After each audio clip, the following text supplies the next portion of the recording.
Keep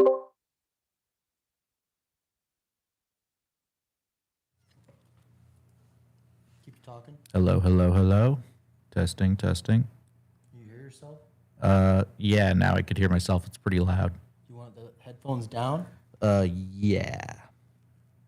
Keep talking. Hello, hello. Oh, That's yeah, really that's good. better. Actually, maybe down just a little just bit right more. there. Which one? Three. Three. Hello, hello, hello. Hello, hello. Yeah, that's a lot better. And then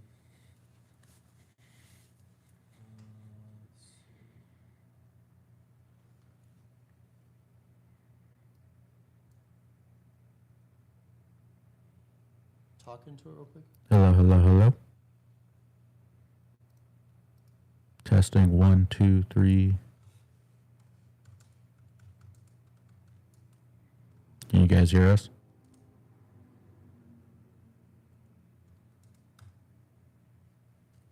Should I pretend like I'm a YouTuber? Yeah. Like, can you hear me, chat? Baron, can you hear us?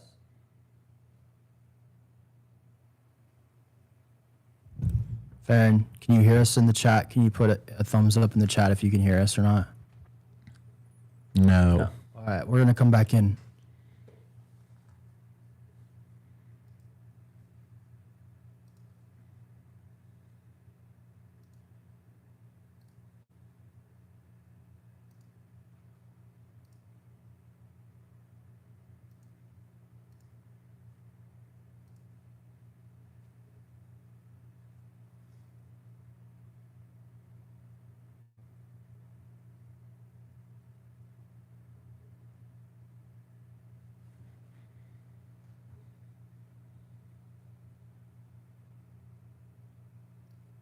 Are you serious? Downloading update.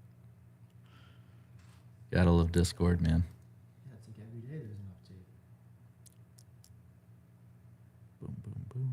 Let me hear say, yeah, yeah. Sorry.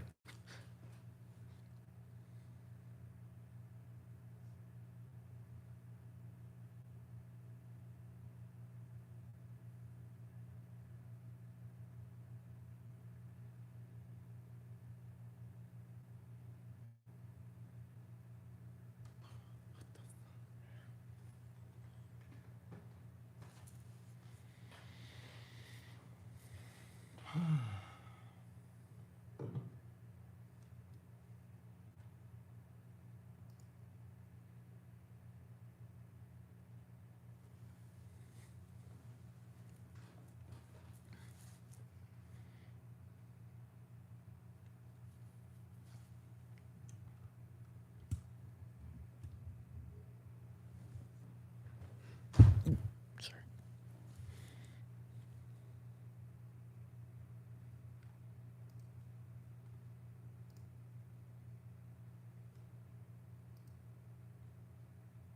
Go ahead and talk. Hello? Can anyone hear me?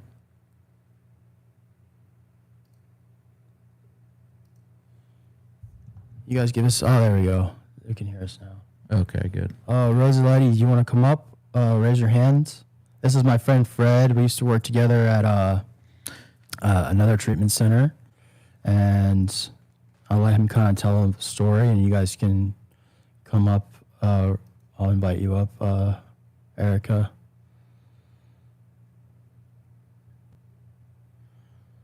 There we go. Erica, this is Fred. Erica will be right here. Hi, And Fred. Nick's here. Hey. You hear her in the headphones? Yeah, I could hear her. Can you hear me? Yeah. Mm-hmm. Okay. I just wanted to preface this with I'm sorry, but I have really bad migraine. So I'm just going to Okay. I'll stay up here if you need me to. No, I'm it's just all gonna right. I chill. got Fred here tonight, and maybe next week you'll feel a little better. It's no worries. I definitely will. I don't think my migraine will last a week. Yeah, the solar But, storms are pretty bad. Right now, it's causing Say a it lot of again? people to have headaches.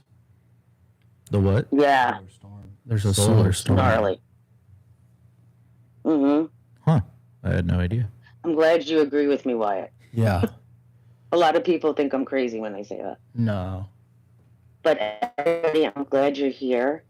everybody that I know in here, I'm glad that you came back. And anybody that's new, I'm really happy that you're here. This is a safe place.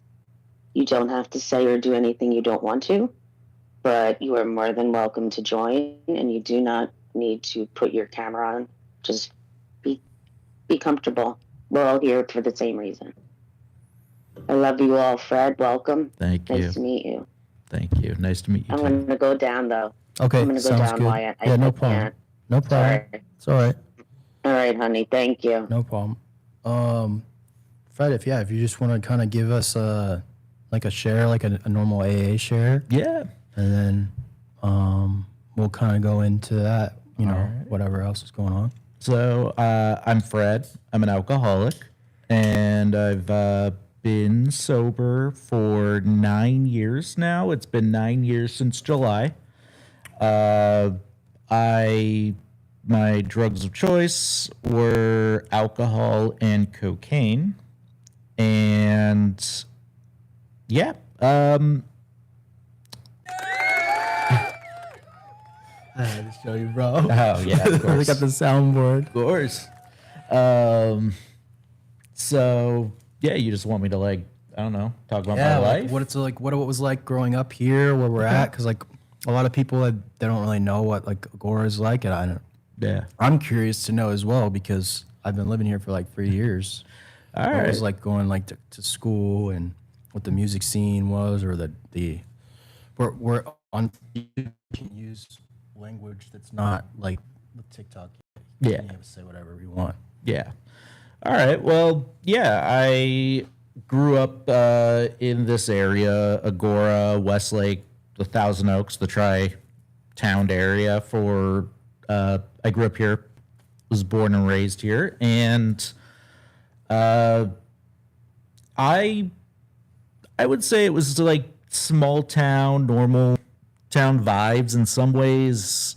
It kind of reminded me of have you ever seen that show Parks and Recreation? It was like it's like that type of vibes, like goofy small town vibes. I remember in the 90s there were the Pokemon craze that swept this town back in the day. The music scene, I would say, was there was a bar that did like line dancing. So I guess you could say there was like kind of like a country music scene, weirdly enough, in this area. Yeah, explain that part because it's weird. You go on the road. Yeah. There's like horses and stuff. Yeah, so this area, I do know, back in the 80s, it was a ranch. It was a ranch area. People had farms and horses. There was no concrete roads or anything like that. And I remember a little bit as a kid, it being like that too. Just it was like very old school prairie type of vibes, and I don't know. There is this weird country vibe to it, but yeah, like Wyatt said, there's a lot of people that have horses out here. There is farmland still out here, and there was a line dancing bar. Unfortunately, there was a tragedy that happened there. There was a shooting, and that's closed down. And then since then, there wasn't the scene kind of died down with it, I guess you could say. But yeah. Other than that, When did you start getting into the stuff? oh yeah. So I started getting into things. I want to say I was around 11, where I was huffing keyboard cleaner back in the day. That's kind of where it started. I just heard from a friend of a friend in elementary school that if you huff keyboard cleaner, you feel funny. you know? And my stepdad at the time, he actually was a computer repairman, so we had tons of keyboard cleaner lying around. So I would be huffing that. Wow, dude. Yeah. What was it? You said he was a computer guy? He was a computer, like he repaired computers Wow. for a living, but this was like back in the 90s. So Like Packard Bell days. yeah. I just remember we had all these computer parts just lying around. Wow. And tons of keyboard cleaner back then because he needed that for everything. So of course, you know, I'd take it, huff it, and all that. And then about a year later, buddy of mine got a little bit of weed from an older kid at school and started smoking weed and got someone to buy us like cigarettes. And something like when I just started smoking weed, something like clicked to me where it was like, yes, I need this. Like, this is what I've been missing, you know, like there was something in my brain that was missing and this was it. And that's how it felt at the time. So from then on, I was like the total stoner teenager, from like 12 on, you know, Bob Marley shirts, the weed. Wow, like, dude, I can't imagine. I mean, I can. T-shirts, Yeah. like the high top socks with like all the marijuana leaves on it, all that crap. And then, Were you doing art at the time too? Is that kind of the same time it started with drawing or no? yeah, it was. I have that interesting relationship as well with drawing. It's kind of like weird. Yeah, it is weird. Like, in some ways, like, I mean, I have a friend that's an artist that once told me that yes, while substances can help you come up with ideas, being sober helps you hold on to those ideas. Yeah, that's You what know? it is, bro. And you could still come up with the idea sober, but now you could hold on to them better as well. So, but yeah, I was drawing a lot, smoking a ton of weed. And then it wasn't until, and this I think is kind of funny, wasn't until I was like 23 when I started drinking. And like, even though like, yeah, like people start drinking at 21, I didn't really touch it because I knew that the second I would start drinking, it would be downhill from there. Right. And you know, I did a lot of drugs like beforehand. Like I didn't just stick with weed. I was like experimenting with anything I could get my hands on. But then I ran out of connects to get stuff, and I lived right near a bar, and so I just started walking over. Wow, bro. And You just started going over there? and it's like it was such a seamless transition. Dude, that's the of, worst. Shit, I can't get anything. Yeah. Wait a second. Now I can get everything. Now I'm just gonna go over to the bar, yeah, and just drink, and and it was just kind of downhill from there. For a while, I was able to hold on to the like functioning alcoholic thing that people did. Yeah, so I mean, we've both probably seen that happen where people can sometimes do it for years at a time, but Yeah. it kills them slowly. I mean, I did it for a while, Yeah. but then I started working in a kitchen. I wanted to be. I forgot that, dude, we Yeah. have that in common. Yeah. We both used to be line cooks.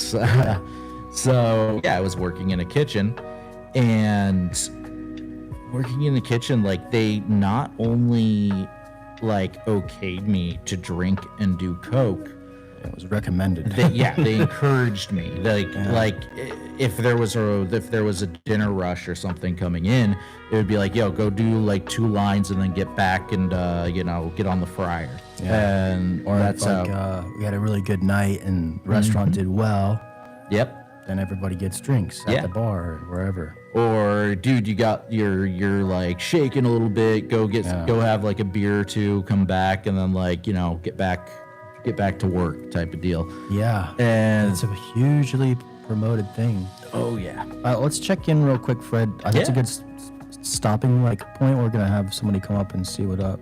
Yeah, of course. Beauty, come on up. Beauty 0711. You're unmuted. Can you hear me? Yeah, we can hear you. Okay. My name is Crystal. I'm 14 days clean. Awesome. I'm just really excited about my recovery. And that I finally got a negative UA Hell in yeah. drug court.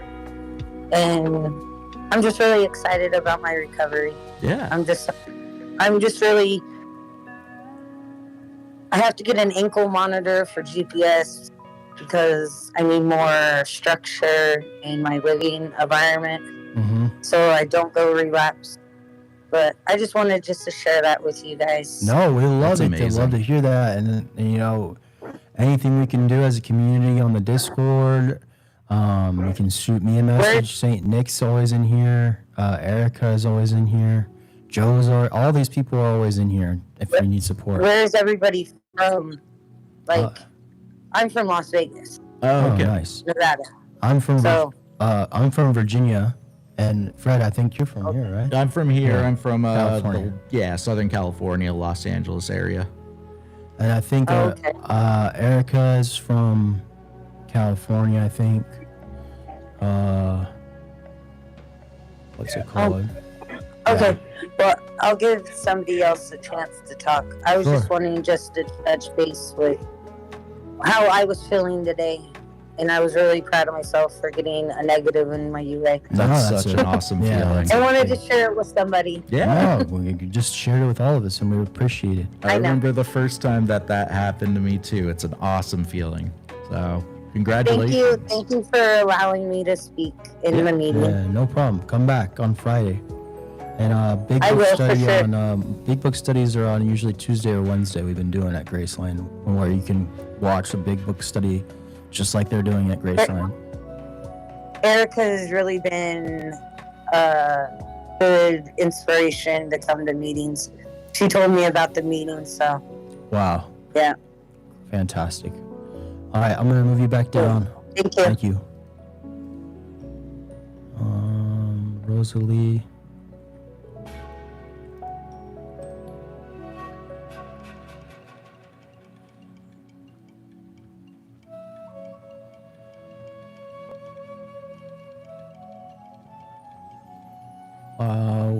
There she is. There she is. What's going on? Hey guys. How's your week going? It's Rose. I got, I think, 19 months Wow. Hell yeah. clean. I'm sorry. I know August I had last said what the count was. Rosie's here. I'm good. Kind of fell into a little funk. I think I probably skipped a couple of weeks of big Friday meetings because I was getting back in the employment pool, so I kind of got a couple of job offers, but I couldn't accept them because of the scheduling, I got kids, so that was a little discouraging, and I was like, oh, man, because I moved back to my hometown, and I was like, God, I want to go back where I was at, but I got exciting news. I got a job offer Monday at the Wendy's by my house, and I turned in my daycare paperwork and my daughter's school for my baby. He turned 1 September 6th. Yay! Happy belated birthday! Wow, Shannon. happy birthday. He has the same birthday as my mom. So, yeah, my landlord was like, okay, ma'am, I gotta evict you. And I was like, I don't think so, ma'am. We're gonna rebuke that in the name of Jesus. So, yeah, I'll secure this job Monday at 11 at the interview. Slam dunk that. It's Wendy's. I mean, that's a no-brainer. Yeah. And, yeah. Well, we're proud of you. keep coming back and let us know how things are going, and hopefully you get a good schedule where you can kind of balance the kids and the work. It's hard. Me and Fred have seen Yeah, it a lot. that was the thing. That was the thing with the nose position. She only needed nights, and then Family Dollar wanted me to do assistant manager. I could not. It's a lot. Sorry, I wasn't Family Dollar's run myself. expanding, making good money. Well, I mean, it wasn't so much the money; it was the scheduling. As far as being assistant manager, I would have been floating, like basically, having keys to the store, opening and closing around whatever the other managers were. And I already know the store by my house. It's off the chain. It's like really ghetto. So I was like, nah, I ain't set up for that. Well, I'm glad you had that boundary. Oh, of course, because of course, me needing to get back to work, I was like, I'm just, I'm ready to accept whatever comes my way. And then I kind of prayed on it, and I said, you know what, I can't. I'm not gonna sacrifice my kids. I did that when I moved to Beaumont, and I took that assistant manager position at Little Caesars. I was gone every night for my kids, and it wreaked havoc on my oldest. Oh yeah. All right. Well, thank you. But yeah, I hope everybody's doing good. If you need a little motivation, I hope me sharing, I check in with you guys, let you know to keep going. It's hard. It only gets as hard as you let it get to you mental compartment wise, but gotta keep your eye on the prize. Absolutely. Thank you, Rosie. We're gonna go back kind to what Fred was talking about with the restaurant scene. If you want to listen in. Thank you, Rosie. Oh, okay. Yeah. Welcome. Love you guys. All Let's right, go love you Wolfpack. All right, Wolfpack. Yeah, Fred. So we were saying, kind of, it probably just like for me as well. Working in restaurants kind of Yeah, it was gonna ask. elevated. No, it was the same way, dude. Yeah. It's like there's no. That's why people don't realize that it's one of the most demanding physical jobs and mental jobs you can really do. Yeah. You're using it's one of the few jobs other than like a sniper that you're going to be using all of your senses. Like you're using touch, smell, hearing. What's the other one? Sight, taste, all of them at the same time for like 10 hours straight. I would always joke that, the best meal that you've ever had at a restaurant was probably cooked by someone that was fucked up on something. Oh yeah, for sure. Yeah. So, and even Gordon Ramsay, have you heard about that? He tested all of his bathrooms at all of his restaurants, and 89% came back with drug residue. oh yeah. It's like normal.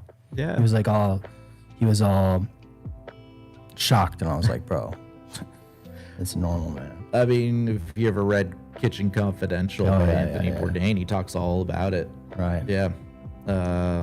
That's wild. But yeah, no, I was working 15, 16-hour shifts, like fueled by Bud Lights and cocaine, throughout the day. And then eventually, ironically, well, not ironically, but I lost the job for being too intoxicated on the job. Mm-hmm. And even though they encouraged it, but whatever, I guess I just did a little too much. And I just read this. Faux Machina, my first kitchen job, showed me I was an addict. Yeah. And then they were saying great book about the Anthony Bourdain, forensic executive chef, and the shit she tells me on workers is mind blowing. Yeah. Yeah. See right here, dude. It's everybody. Yeah. Everyone. I was a line cook at I mean, it's a real problem. It's a real problem in that field, unfortunately. And it's easy though to justify it, because that's what happened. I had some time, I think a year and a half, and I went back into the kitchen, and it was just you justify the slipping of it. Yeah, you justified why to yourself, but at the end of the day, and my chef would bring us big gulp cups with 4 Locos to start the shift. Yep. And now after a while, I just started drinking all the time, And I had a roommate who, even though, you know, he was a stoner guy and everything, but one day he just kind of nonchalantly looks at me and just looks at the pile of booze, the empty booze bottle that I had, like, literally from the floor up to here, to, you know, next to my bed, and just nonchalantly said, you know, you're gonna kill yourself doing this, right? And from there, that kind of just like started to set in motion. I want to say that there was like, that moment where it just snapped and it's like, I got to get clean. That wasn't how it was for me. That was just opened the door, right? Yeah, it even like, yeah, you could even say it opened the window, I guess, in a sense, door window. And then that just kind of stuck with me, that this dude is like telling me at the age of like 24, 25, like, dude, you're gonna die. And then a few months later, I went to the doctor, just for a normal checkup, you know, like, I had to get a physical done for a job that I was trying to get. And the doctor, after getting all my blood work back and stuff, and was like, your blood work looks like it's in the early stages of like liver damage. Dude, that's insane. And this is like how old were you? Probably I was like 24, I want to say. Wow, that's yeah. And that's where it kind of like mortality hit me. And what about your parents? So were they drinkers or no? No. Yeah. No. My parents, my mom knew something was up, right, but it's the love over power or whatever. Or she just refused to see it, or she didn't refuse to see it. Yeah. She just got sick of fighting with me. Yeah, about it, bro. You know, she got fed up, is what it was. So yeah, and my stepdad, he just didn't engage at all. Like, he just kind of was like, whatever. Right. And so that was. Then I just decided, like, I need to start doing something. Like, I need to get sober. I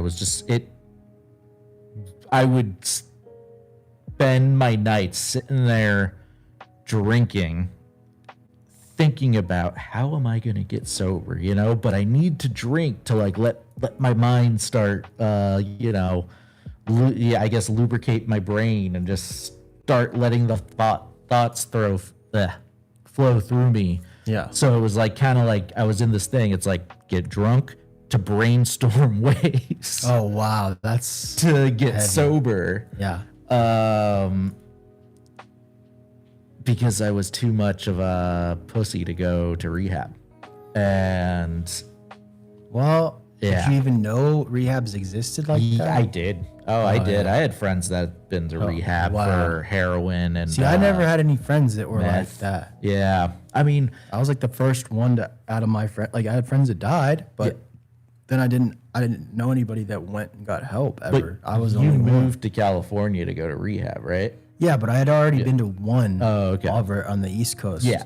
So I'd already kind of gone down that journey. Like, the first time I went to rehab, I was specifically going for benzos. Oh, yeah. So I was like, I'll just, like, it was like after a long, like, I would go to the capital, Richmond in Virginia. It's like party town. And I'd come back, and it was like a whole situation where, like, I had fallen skating and my arm was infected and my elbow, and like I couldn't remember parts of the weekend, and I was just like a mess. And my mom took me to the hospital, and I explained all the stuff that was going on, how my elbow was infected. Like, they were like, how did this get, like, all this stuff happen? There was like super glue stuck in my arm. And so I explained, I was truthful with the nurse, and they were like, well, you should probably go up to the 5th floor and get yourself evaluated or whatever. So that was my first experience, like, at a mental place. And there was a lady there that was a chronic. She was probably 80 years old, and she was a chronic alcoholic. And we would have coffee, and she would explain to me that she couldn't go to the grocery store. Like, she would just grab a bottle and just have one sip and then just pass out. Damn. And she would just she kept ended up in these institutions. And she really was like an angel, dude. She was like, you know what? If you're saying all this stuff, because, like, the counselors at these mental places, they're not going to get to know you as well as the people that are there. Yeah. If that makes sense. Yeah. Like, you're not going to be at least I wasn't going to be as honest and cordial with the staff rather than this lady for some reason. Of course not. And so she was the one that kind of told me to ask the person who's in charge of my case to see if she could get me into a 30-day program. So I went, not thinking that I had a little bit of a drinking problem, but I was like, I really need to get physically off these benzos. So that I went to like a state, it's called the Phoenix House. It's like a hardcore, like 90% of the clients are like convicted drug felons, and then the rest are like 10% are paid clients. So it was like 200 guys in a freaking like building, Yeah. lockdown building.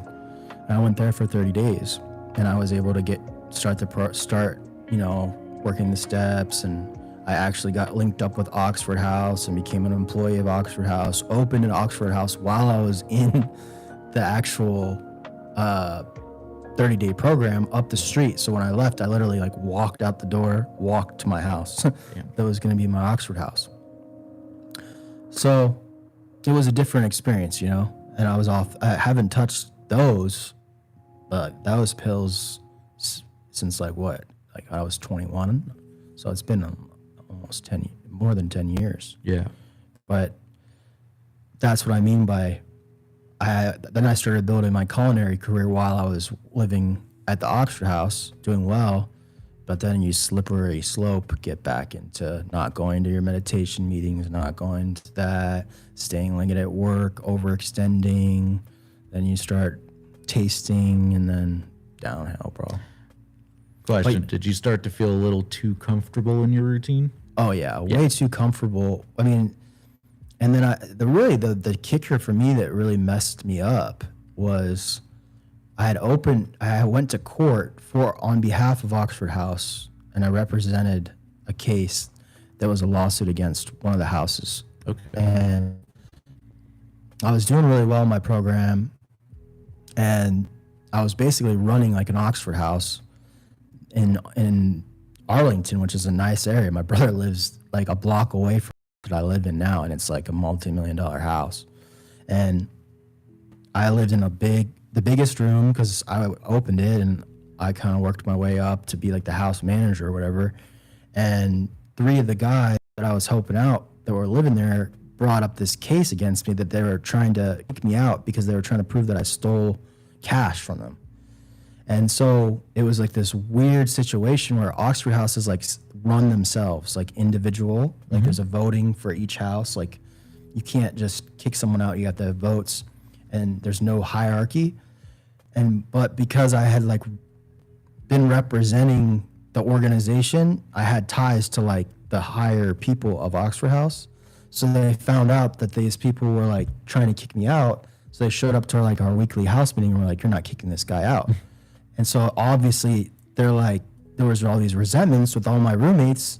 They're like, "Well, we're supposed to be able to govern ourselves, and you're like preventing it." It was just, and then I felt like I had to move out, and that's really when I just kind of lost hope in the whole process. I was like, "Bro, this sucks." Yeah.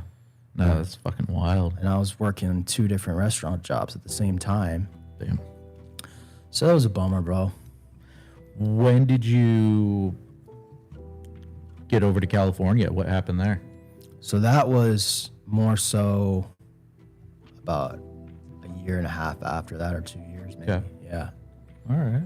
It could even be longer. My timelines are messed up, dude. It I don't would know be how- I don't know longer how. because you were an employee at the rehab, I think, a year and a half ago. Right. Yeah, it must have been longer. Yeah. So yeah, I was cooking probably and using for like like, yeah, I don't know. It's all mixed up.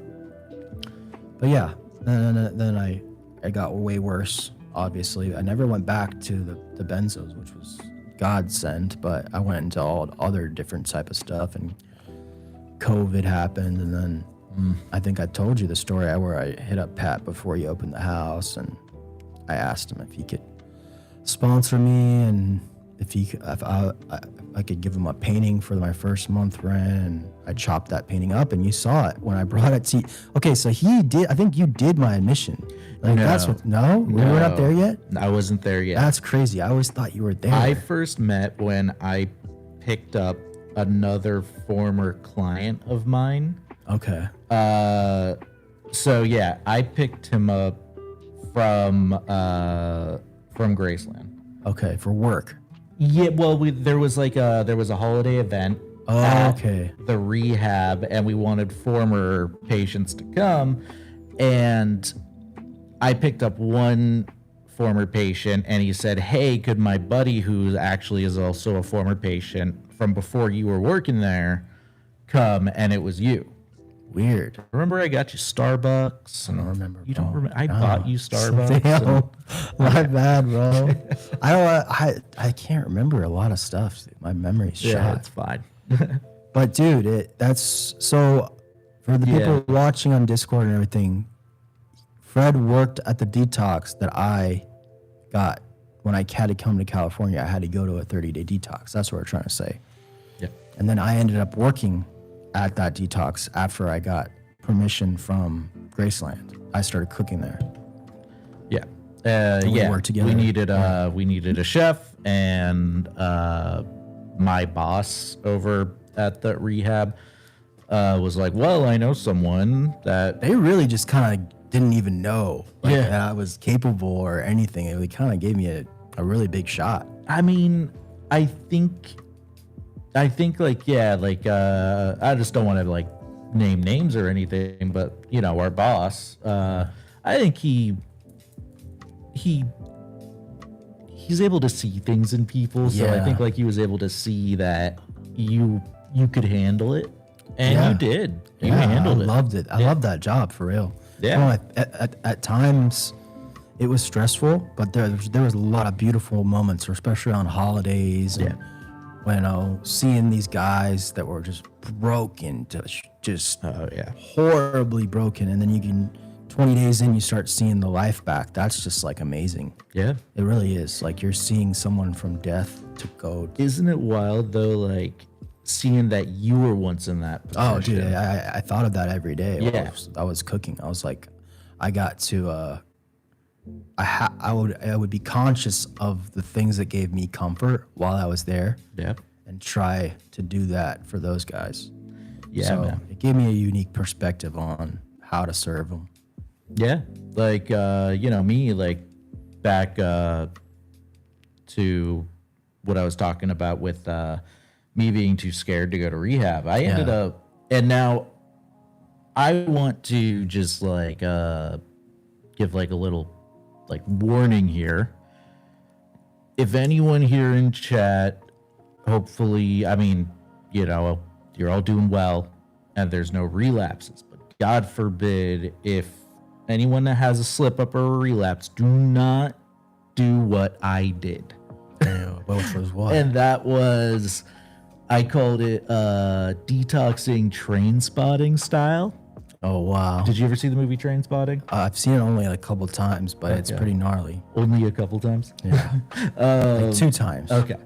So for those that haven't seen the movie Train Spotting, there's a scene where the main character detoxes by getting locked in Oh his my! bedroom. You did that, dude? Yeah.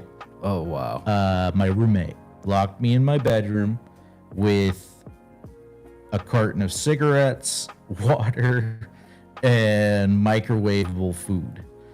And I could have died, like, we know that. knowing what you know now. Knowing what I know now. 'Cause you, I mean, you have certification and everything. Yeah. Like, I am a addiction. I have all the accreditations as an addiction counselor. So these days. But back then I didn't know. So I detoxed. I detoxed like in my apartment with my roommate, just kind of keeping an eye on me. I am very lucky that I didn't, seize out, get DTs, die, which are things that is something that could really happen, especially when you're detoxing off of alcohol. So do not do that. Go to rehab if you are, if you need to detox. So at that point, had you heard of the steps, or had you heard of AA or any of that? I knew what AA was. Yeah. I knew what it was, and I at first was like, nah, I don't need it. Like, whatever, Mm-hmm. And I was just going white knuckle sobriety for a couple months. And then a friend's girlfriend, who was in AA, asked if I wanted to go to an AA meeting, and I was like, sure, I'll check it out, see what it's about. And what I knew about it was kind of like from the movies, you see people like sitting in a circle and it's like, hi, I'm so-and-so and I'm an alcoholic. That's how I kind of thought that it was, like from Breaking Bad or something like that. Dude. Yeah. That's wild. So she tells me the address and I go, and it was in Thousand Oaks, which is nearby. Yeah, it is like pretty much up the road. Yeah. And it's in like this little community center area. I go in and I'm looking for the room with the AA meeting. I don't know where it is. And I see through the window a group of people sitting in a circle. And I'm like, oh, just like in the movies, that's the AA meeting. So I go in there and I sit down and everyone's staring at me. And I'm like, oh yeah, I'm Fred and I'm an alcoholic. And then the lady next to me just goes, that's nice, dear, but this is a book club. The AA meeting is upstairs. There's just a bunch of people just reading books, dude. Yeah, I noticed it was a bunch of old ladies having a book club. Wow, that was your first experience. That was my first experience. And I go upstairs and it's a candlelight meeting. It was already dark. I just sit in the back and yeah. I mean, it was funny. Like, that is funny. I mean, at least they were nice about it. They were, yeah. Maybe it wasn't the first time that something like that has happened, not. but and then I started going. I started meeting friends, and through it, I started working on the steps. I had a sponsor. Eventually, I started sponsoring people. At that point, when you got the sponsor, were you at all like thinking about working in the field or? No.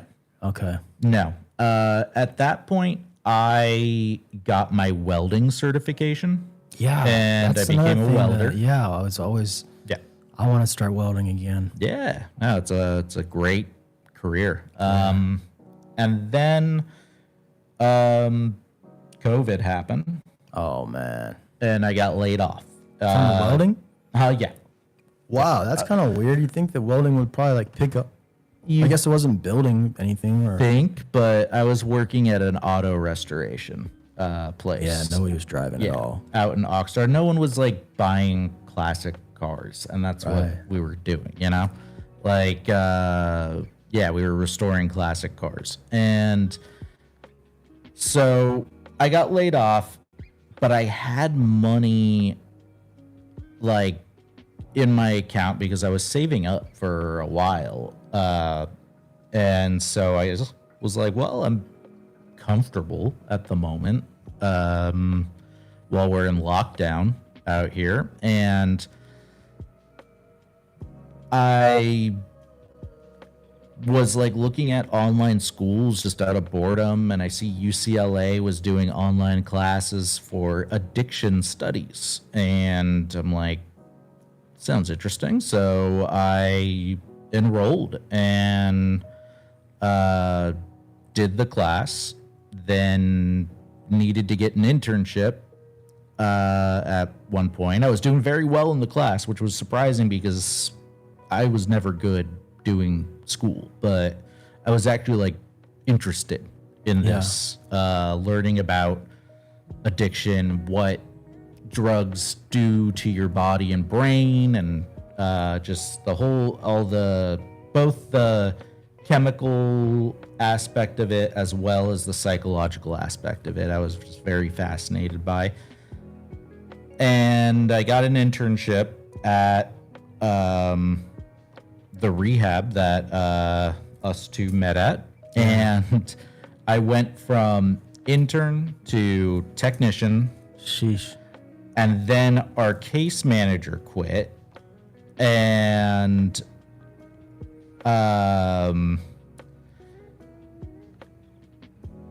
I became the case manager within a span of like 4 months. And I see the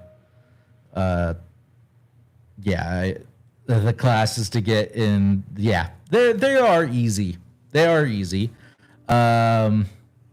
I will say that what was fun about it was the fact that it was the first time I was doing well in any class. So yeah, I took pride in that. So I mean, I was always a horrible student. I think I've told you I couldn't read until I was like 18. I was bad at math.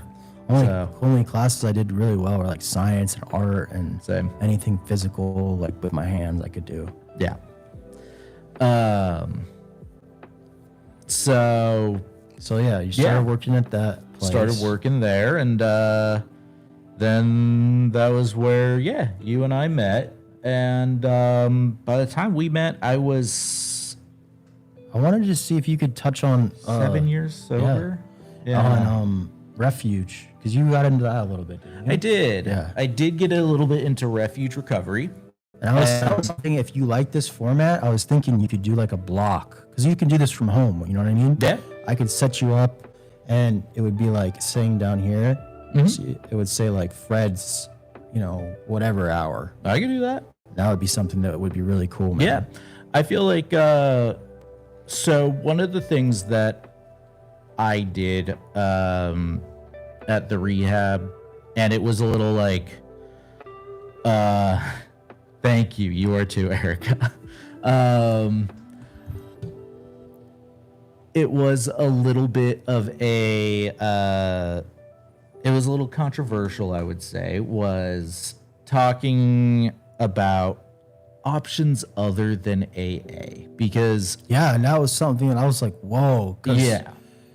I mean, coming from Graceland, that was like, you don't do anything but AA. And I feel that AA is very important. Yeah. Especially, I feel like in the first 6 months or a year of your sobriety. Yeah.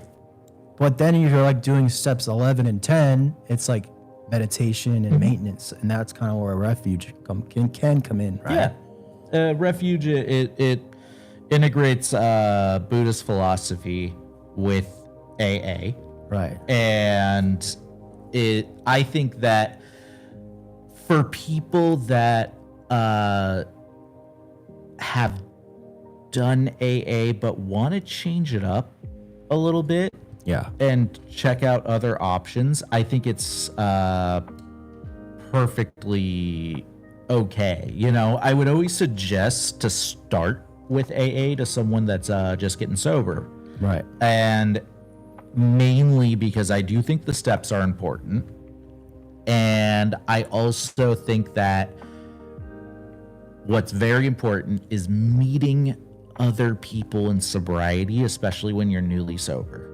And because I feel that like these people know what you're going through more so than anybody else can. Like this, like the 60-something-year-old man sitting in the back of the AA meeting knows more about your addiction than your own mother can. Oh yeah, that's a good example, dude. Yeah, and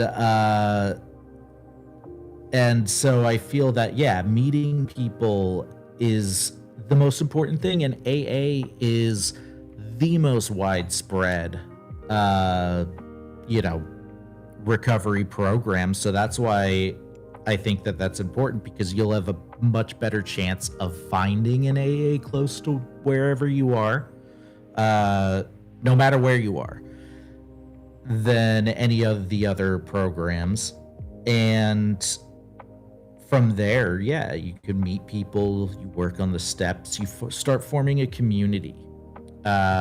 Easier to speak to a stranger than, yes, I completely agree with that. Yeah. Because when it comes to family or friends, they care about you, but that caring can also form into a judgment of your character, because they know the person that you're supposed to be, or that they want you to be, but you're not doing it. With a stranger, they have no idea who you are. They know you as a fellow addict. Form a community on Discord, and there's no judgment, and that's what I love about it. Just come in and listen. And so I encourage everybody to start with AA, and then from there see if there's another thing that you resonate more with, whether it's refuge recovery, whether it's smart recovery. Oh yeah, that one's a good one too. Yeah, Life Ring too. Life Ring, I don't really know anything about that. Can you give us a little breakdown? Life Ring is, I'll just jokingly refer to it as the atheists AA. It's a non-structured version of AA. Okay. And so instead of there's no step program, there's no tradition, 12 rules and traditions, anything like that. You go in there and it's a group of people just going like, what's bothering you this week? And I would say there's nothing wrong with I think there is room for meetings like that, but only for people that's been sober for a very long time. Okay. Because people that have done... We just had a comment from a guy. The steps and the structure. Jordan said he's got 10 years sober and thinks he's going to look into that AA refuge, and he appreciates it. Oh, yeah. Yeah, check it out. Yeah. Check out Refuge Recovery. I think that I think, in my opinion, if I were to how a lot of people do those rankings, like S tier, A tier, blah, blah, blah. I would put AA S tier, Refuge is A tier, and then B tier, C tier, Smart Recovery, as well as Life Ring. Because I think that Refuge does have a very good structure of it. Instead of the 12 steps, they have the 4 pillars of suffering, which is based in Buddhism. And every meeting that I've been to, I really like, because it starts with a 15-minute meditation, silent meditation before, and then it gets into the same thing that an AA meeting does. There's a speaker, there's people expressing, their I always forget a lot of the terms, and that's just because I have bad memory. No, it's all right. Burning desires. There People go. do the burning desires and stuff like that. I like it because it's a little bit of a switch up, where because when I meditate, it kind of gets me in the zone of what I'm doing right then and there a lot more than it is reading the traditions and reading the pages from the book. So that's why I feel that it is a fun alternative to it. So, but like you were saying, I would be happy to do like a weekly That would be dope, dude. meditation Or whatever. and We can sit up and do an hour talking about video games or anime or whatever. Yeah. We're just trying to build the community up. You know? I hear that. No, I'd be happy to help you guys with that. Like, I got some stuff. Well, I mean, I got a laptop. That's all. That's all you need, a laptop or iPhone or whatever. So yeah, I could just take once a week out. So Let's see if there's any questions from the audience here. yeah, Anybody want to raise their hand or discuss anything? Clint or yeah. Let's Zach or anyone? let's open it up, as they say, to open it everyone in the. Or any questions on YouTube? We got Justin Bieber. Hello, I've been a fan of yours for a long time. I've recently seen the leaked Discord videos. Oh, wow. That's just a troll. Yeah. Oh yeah. I mean, Yeah, I see we already got somebody doing it, moderating it. I could pay to get him to wipe those videos. I don't even think I'm they- joking. Yeah. Anybody want to talk or share or anything? Zach, Saint Nick, are you available to talk? You want to give us an update on your life or anything going on? Happy to be here. You got to catch up. Nice.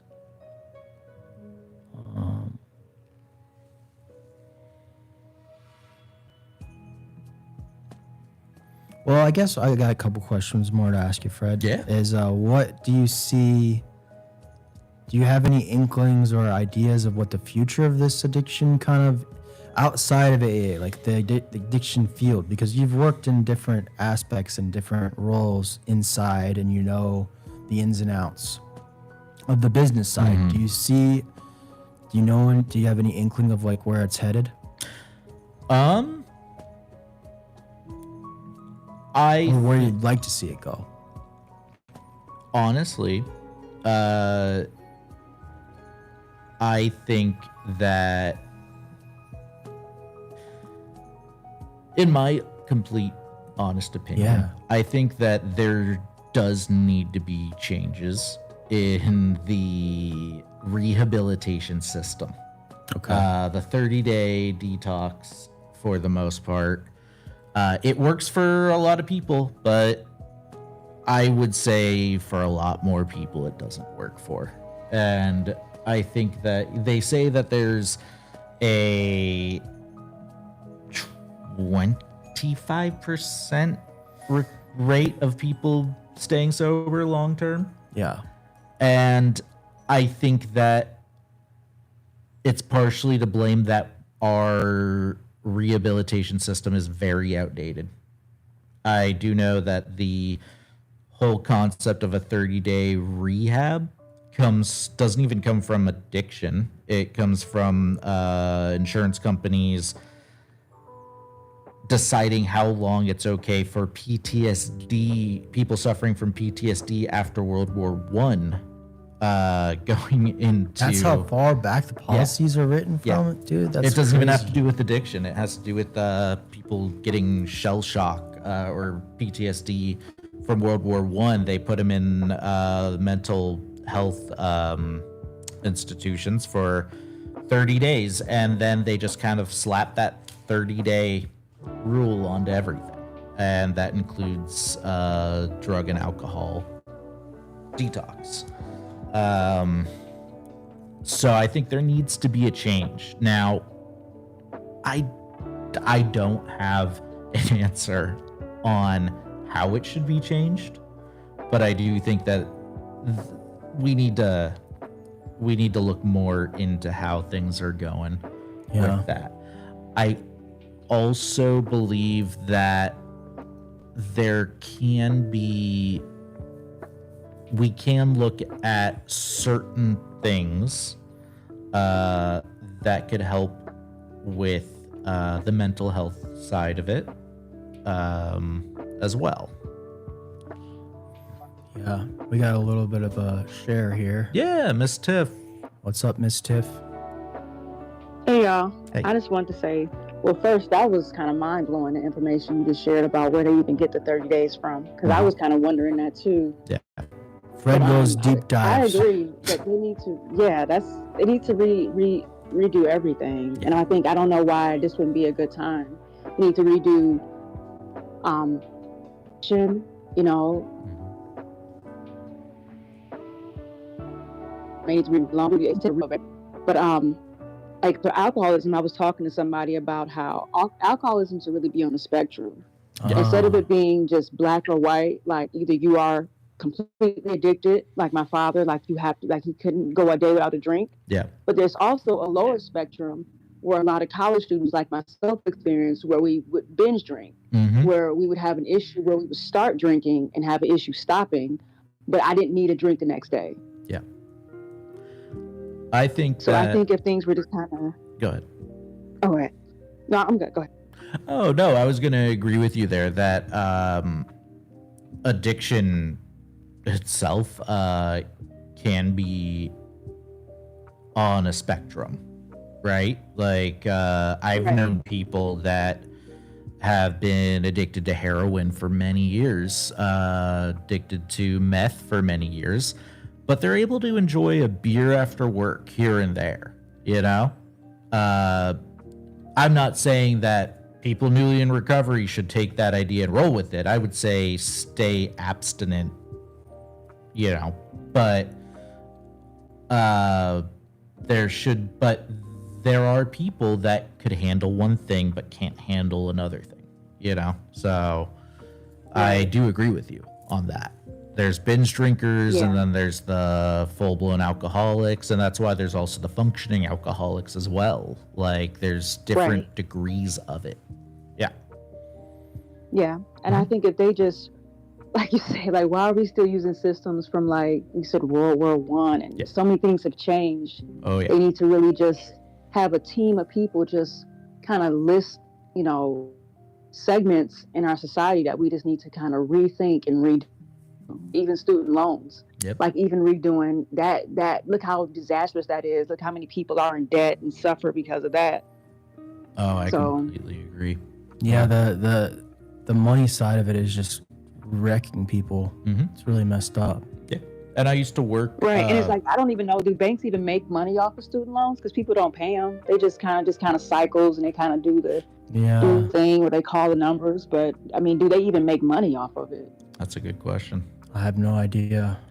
I know that I used to work a little bit with the money side of things at the rehab that I worked at, one of the rehabs that I've worked at, and I can tell you that I spent most of my time convincing insurance agents that the guy that is currently having seizures 4 times a day from alcohol is not ready to move on to sober living yet.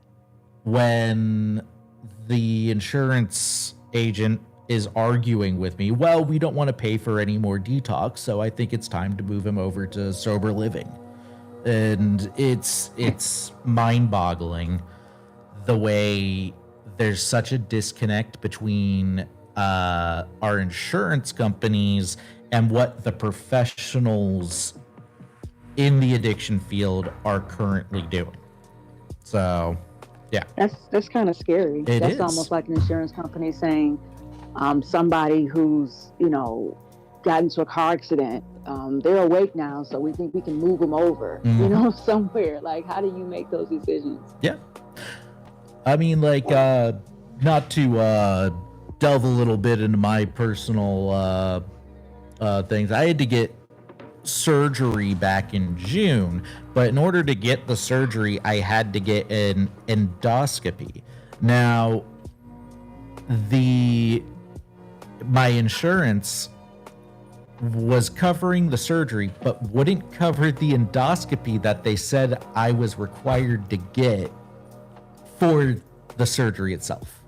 Yeah, Newport just said money's the root of all evil. It is. Yeah. It really is. So, I mean, I could go on a tangent. I don't want to uproot this whole vibe. No, but I think it's important. yeah. Like Miss Tiff said, she didn't know that information, and it needs to be talked more about. Oh, I agree. There is an issue with the way the addiction system and the way the rehab system works. I will say, like, you know, and this is someone that has no affiliation with Graceland other than my friend Wyatt here that has gone to Graceland.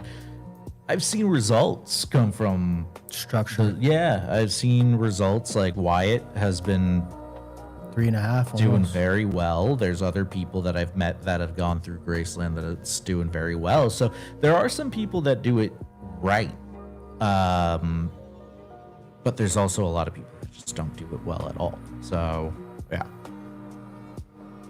Newport, did you want to come up and share a little bit?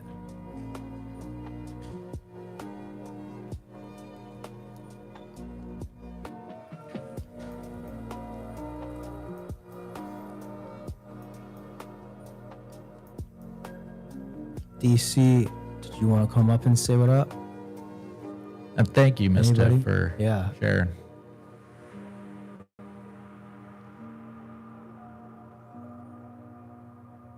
Well, I guess let's maybe talk about, because I'm trying to get to this 10 o'clock mark here.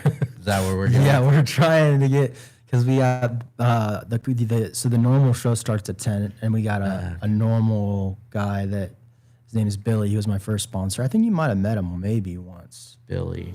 But he's pretty cool. And then they'll go from 10 to 12.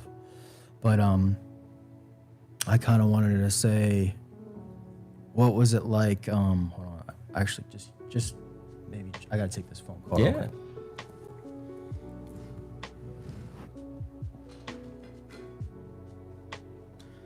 Well, how about let's just read. Let me just catch up on the chat a little bit here. All right. So how long do we have sober for everyone here?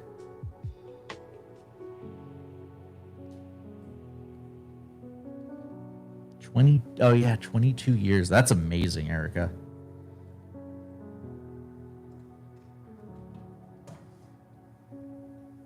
It's awesome, Erica. I think you should tell people your story about how you thought it was only 19 and it was 22. And 2 years, 7 months, JoJo. That's great.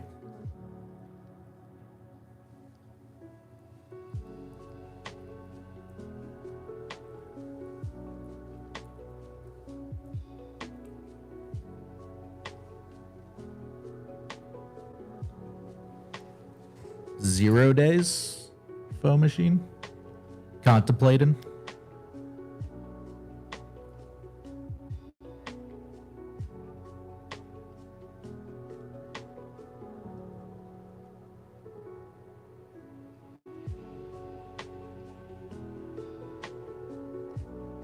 Yeah. I've had those weeks, man. Ooh, yeah, Galaxy Gas. That is I'm actually pretty surprised that Galaxy Gas is making well, I mean, you know, there was always Whippets, but 54 days, that's awesome. Nah, I remember though in my early 20s, like we would do the Whippet canisters, and now and people would kind of look at you like you're gross doing that. Now all of a sudden, like, galaxy gas has become a trendy thing. I've seen Instagram ads for that crap, man. Like, I would say stay away from that. I mean, that stuff, even heroin addicts have told me that they were worried about me when I was doing whippets. Like, just stay away from that type of stuff. Yeah, stealing the Cool Whips. Mm-hmm.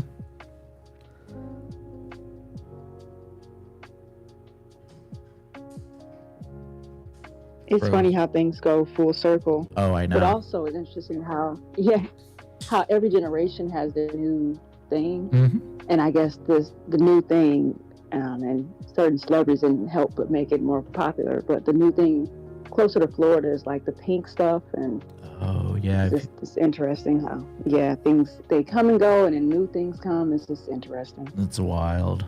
I mean, it's gross. Honestly, frozen. Is this mic working too? Or no? Gross. Oh, can you hear me? I could hear you. Can you hear me back here? Yeah, they could hear you. All right, cool. They got the biggest. Yeah. But I hate how they make it cute. Like, we're gonna make it pink. Oh, it's like how they used to do with the e-pills. They used to put like cartoon characters on them and all these other things. I remember that, like Nintendo, like Mario power-up things. Yeah, I remember that. Yeah. And yeah, dealers are good at marketing. I'll give them that. But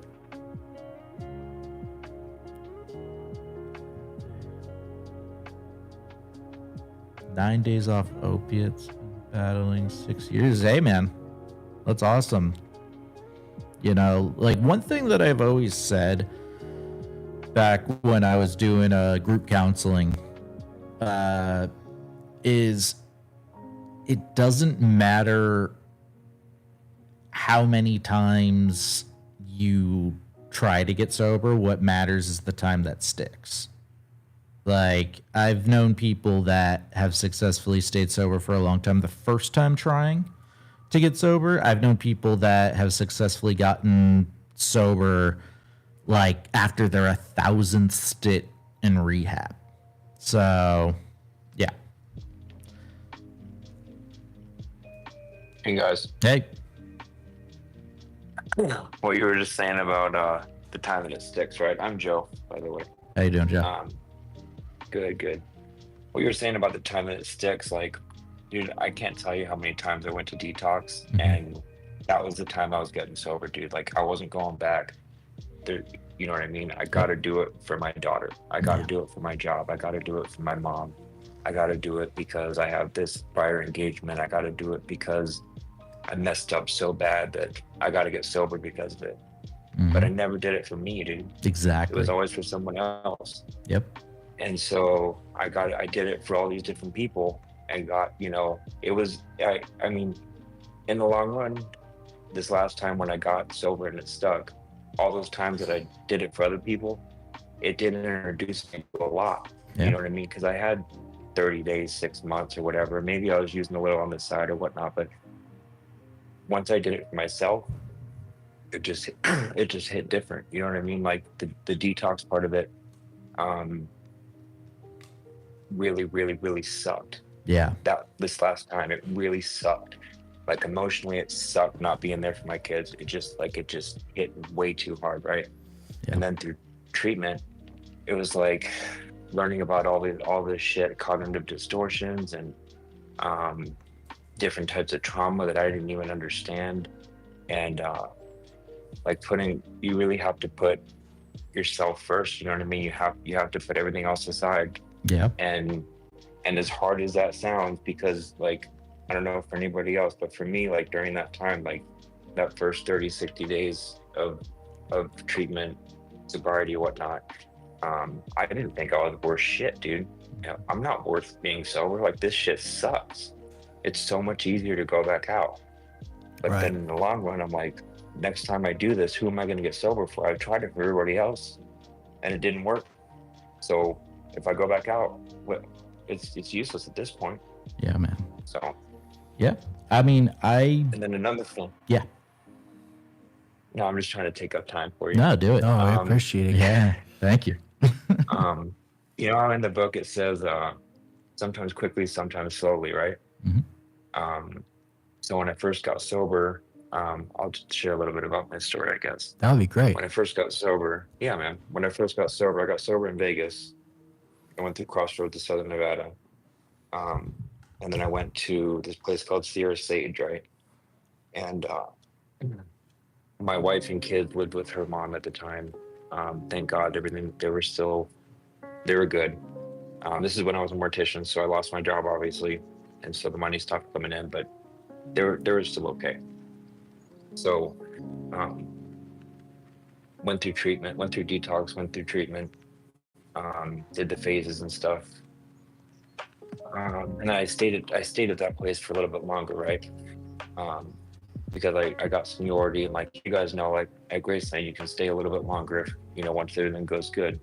Do a little outpatients here and there and be there for the house, help other new guys, you know. So I did that for a while because my wife was trying to figure out if they're going to move back to Phoenix or stay in Vegas. And I was like kind of up in the air because I didn't know yet if I was trusted back home or not. So I'm like, well, I might as well, while they're figuring this out, I'm allowed to stay here for a little bit longer, you know, insurance or whatnot. I'm not paying out of pocket for it. So fuck it. I'm going to keep bettering myself a little bit longer, you know? So sometimes quickly, sometimes slowly, right? Right. But you never know when the shit's going to happen.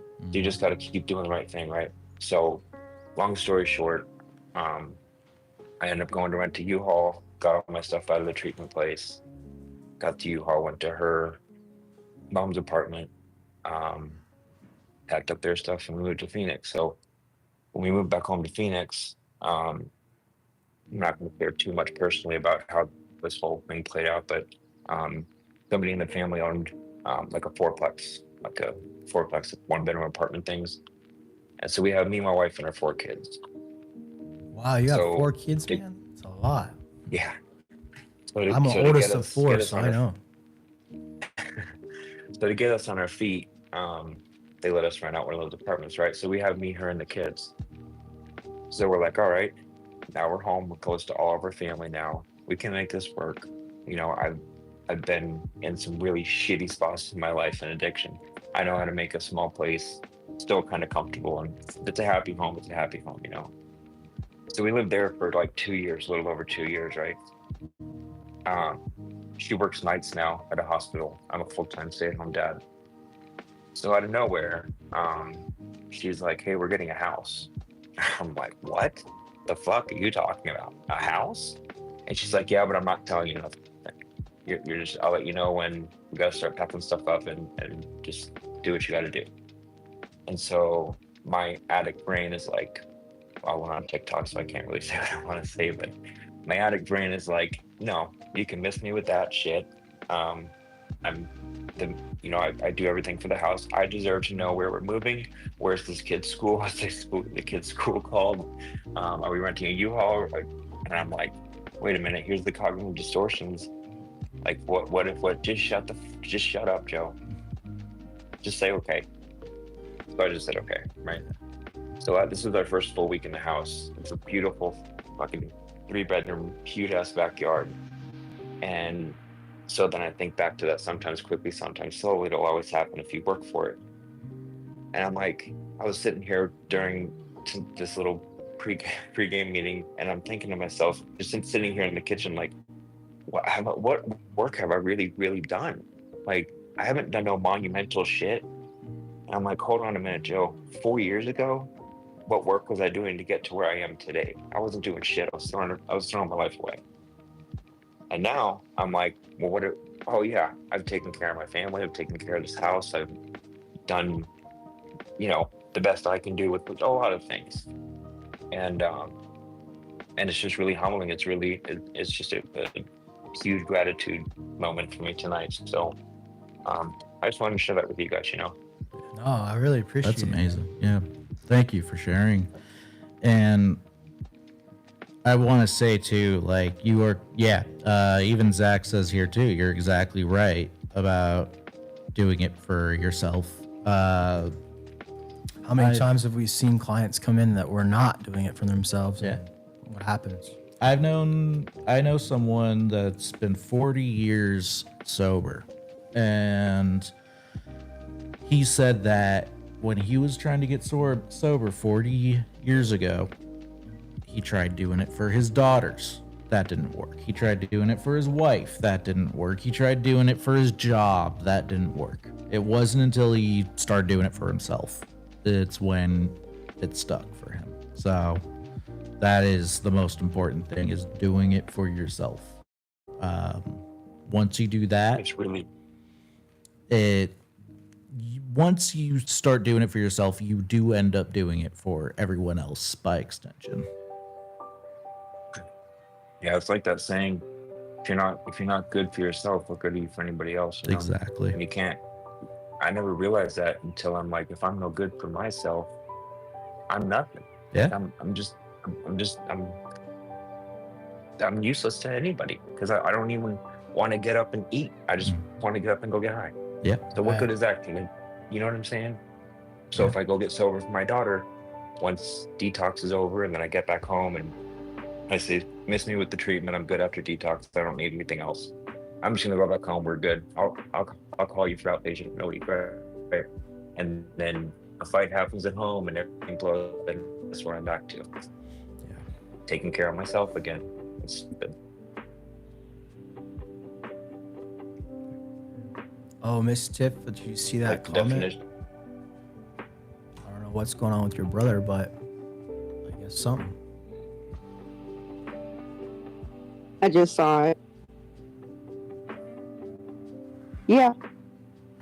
Yeah. So here just talked with someone from Graceland, and interested in getting my brother out there. Kind of like what Joe was saying about, like, he's tried detox, he's tried a couple things where he's at, but he's still in that environment. So trying to get him out there, get him through the detox process out there, but really just get him to Graceland as soon as possible. Yeah. But just worried about them. Yeah. Don't, like I said, my father passed not too long ago, and I just don't want my brother to come. I don't want to even wish that on him or think about that, but I just want more for him, just like our dad wanted more for us. Yeah, But, I mean, I like did what you guys already were get a? saying about family. I didn't think about that till recently, because I figured, like, oh, I'm your sister, you can talk to me about anything. And I had to realize that I'm still his sister. Yeah. And like you said, it's just not always like comfortable talking to family about some things, but talking to strangers and talking to a group that doesn't know you, is easier, and they can relate to what you're going through. Yeah, definitely. Did you said you got a hold of someone already from Graceland, or are you in the process of that?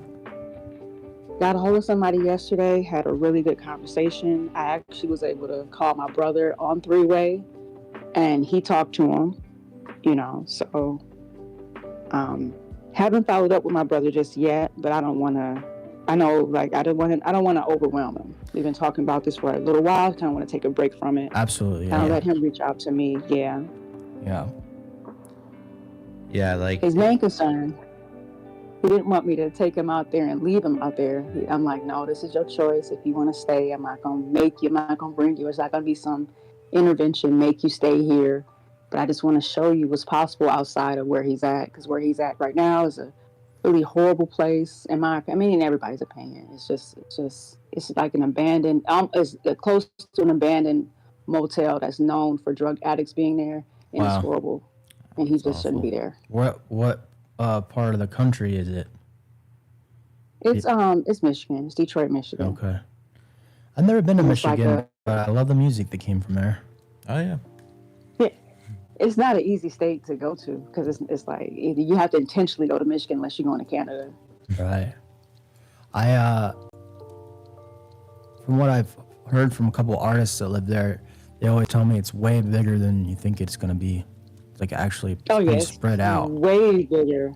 Yes, it's like Detroit. You have Detroit, the city, and you have Metro Detroit. Right, So that's what they're really trying to big. explain to me too. It's like pretty big. But it used to have like almost like 3 million people that live. It used to be almost one of the biggest cities in the country. But of course, with the economy, it being an automotive, state, that diminished. But it used to have a lot of people. It used to be really, really big and really thriving. But yeah. Well, I hope everything works out, and I hope that he comes to his own kind of conclusion that there's a way out. Yeah, I mean,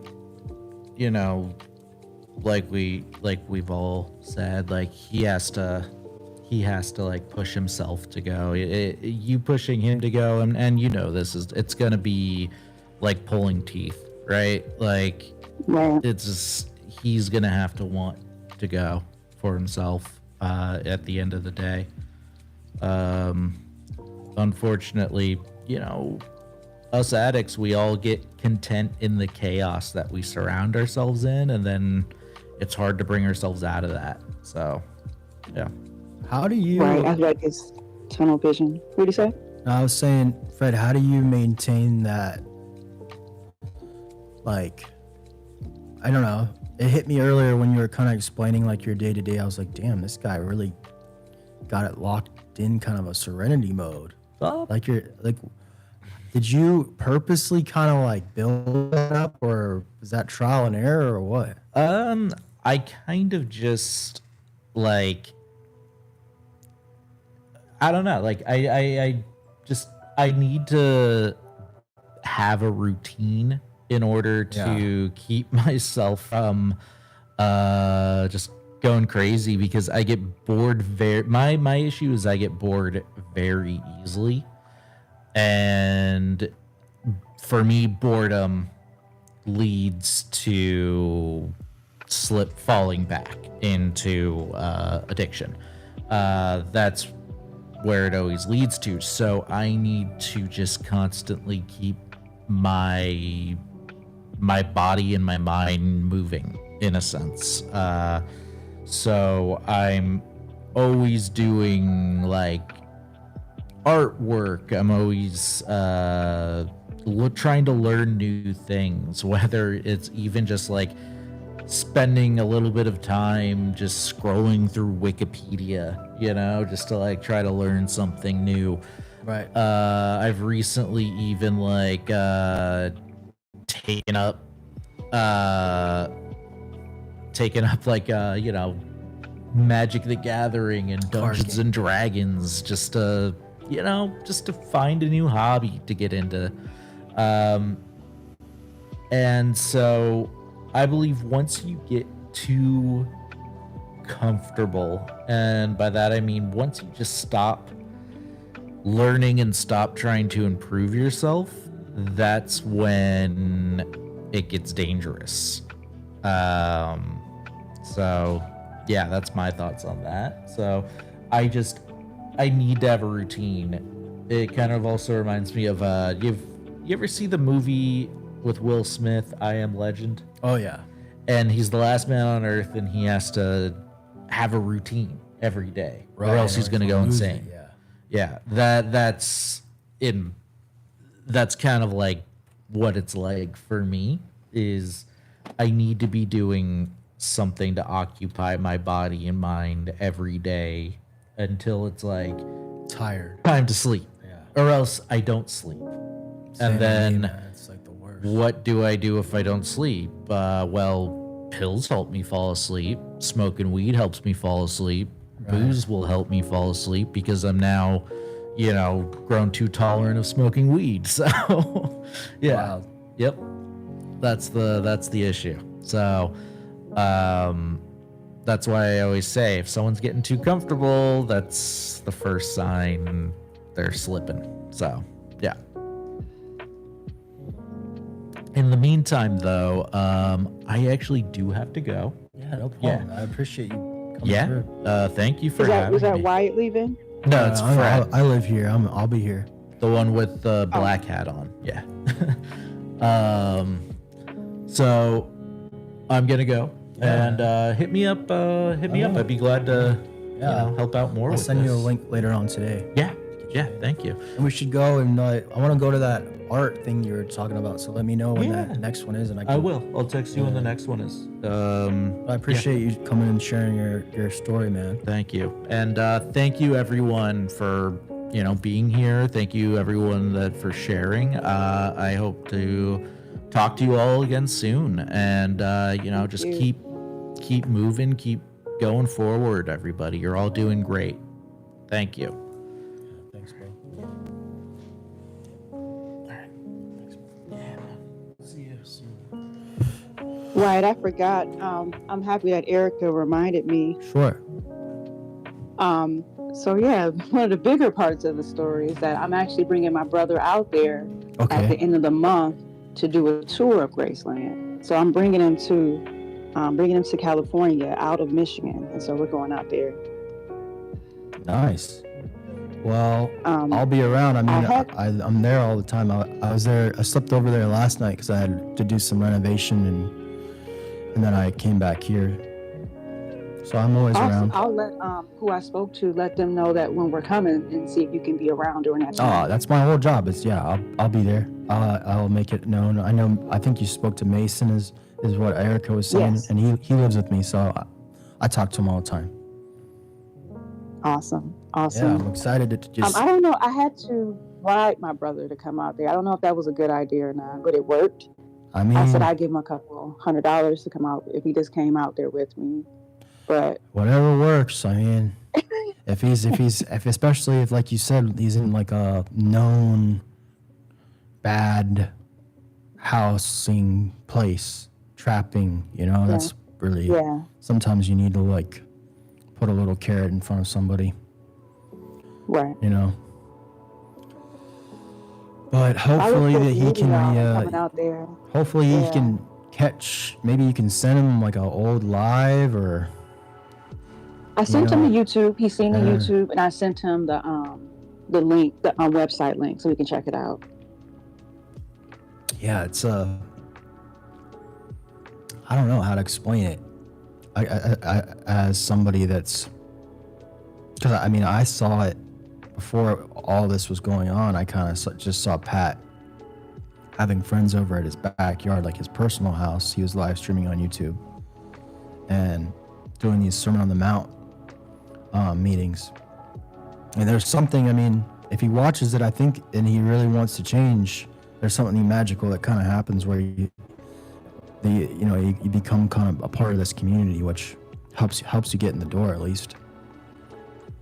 Right. But yeah, definitely him seeing it, I think, and maybe we can definitely set up with Mason that maybe you guys can come to a dinner so you can see kind of how that runs. It's very interesting. Yes. That'd be awesome. And then, depending on how long you guys are there, we could maybe arrange to have him come to a meeting and see the IOP or whatever. Because I don't know if Mason told you that we have an intensive outpatient program that. Yeah, we talked about that. Okay. Yeah. I've actually done IOP here where I'm at. I've done that before. So just for jump-starting therapy. Nice. Which I think is super important. I think the therapy part is really important with the addiction, especially with the trauma. Oh my gosh. Yeah. I definitely was doing, at my time during Graceland, I was doing IOP almost the whole time I was there. And then I went and got some even more aggressive therapy done, where I went to a place for 30 days and did exposure therapy for 30 days. And that really helped with my PTSD. Erica is going to come up. What up, Erica? Hey. Hey, Erica. Hi, sweetie. I just wanted to elaborate a little bit more on what Tiff was talking about, and Tiff, if it's okay with you. Yeah, sure. Okay. So basically, her brother, like she said, she scheduled the tour and she spoke to Mason and such. But because her brother is afraid of flying, they're gonna take a train. Oh, that's cool. I love trains. Well, yeah, I kind of thought that too. I was like, I never would do that. Maybe I should. Yeah, trains are dope. I would do it. I've never done that. I mean, I've been on a train, but not like for Yeah. I've actually pleasure. taken a train when I was a child. That's how I actually thought about it, but I barely remember it. But I do know that taking But the train, it's different when you go further. You know what I Yeah. mean? yeah, It's not like in the city in New York taking the train. It's like you don't want to really do that. It's a lot of But so I did offer to pick them up at the train station, yeah. and Tiff had asked me if I would come on the tour with her, and obviously I would say yes. There's no question. But I'd be dropping them. You know, it would be the day. I guess figure it out yet, but I would pick her up, take her to the day hotel. after. We going And to the then- hotel, and then the day after that. And then pick you up and take you to Yeah, wherever the you guys house. figure So out, just let us I have- know. well, I will if he does commit Yeah. and this does come to fruition. I already told her that is what I would do. So I'm letting you know in advance because I don't want to bombard you with texts and stuff. And I know I can't get in touch with Pat, so you know I just had to put it out there, and I'm glad that I was able to while she's up here. Yeah, I look forward to seeing all three of you, I just- hopefully. Yeah, and I was telling Lucid before when he wanted to come, I'll Right. be like I'm telling Tiff, I'll be meeting you guys for the first time in person as well. So it might make him feel a little bit more comfortable, her brother. Yeah, it could be, for So- sure. Yeah, you know, like I'll walk in and be like, yo, like giving everybody hugs and stuff. Just like, how could you not? Yeah, But it'll be great, and I hope he does it. I really do. me too. I'm praying for I it, for hope sure. he does. This is a lot, and I'm excited, and I think I'm doing the right things. I think that I'm kind of working with his personality, because I feel like with the flying thing, I didn't press that issue because he's like, I don't fly, I'm scared. I just said, okay, well, let's catch the train, like just to Yeah. kind of stop any Well, has he ever been to California? I don't think so. I think he's been Wow. in Niagara Falls. He's been a couple places, but he's Well, been no it's finish. crazy. Like where we were at, it's really, really, really beautiful. Like you Yeah, can show it's him, beautiful. you can And show him Flora like the Hill. ocean, and we're right Yeah. next to Malibu. It's like, Malibu. yeah, like 10 minutes Yeah, away. that area is beautiful. Yeah, it's a whole different world, especially where Graceland's When I situated. first moved out here, it was like everybody was like, "Oh, it's like New York." I'm like, No. I don't know if you've ever been to New York, but it's nothing like New York. Yeah, I lived in. It's Like if you have a car, you're screwed. right.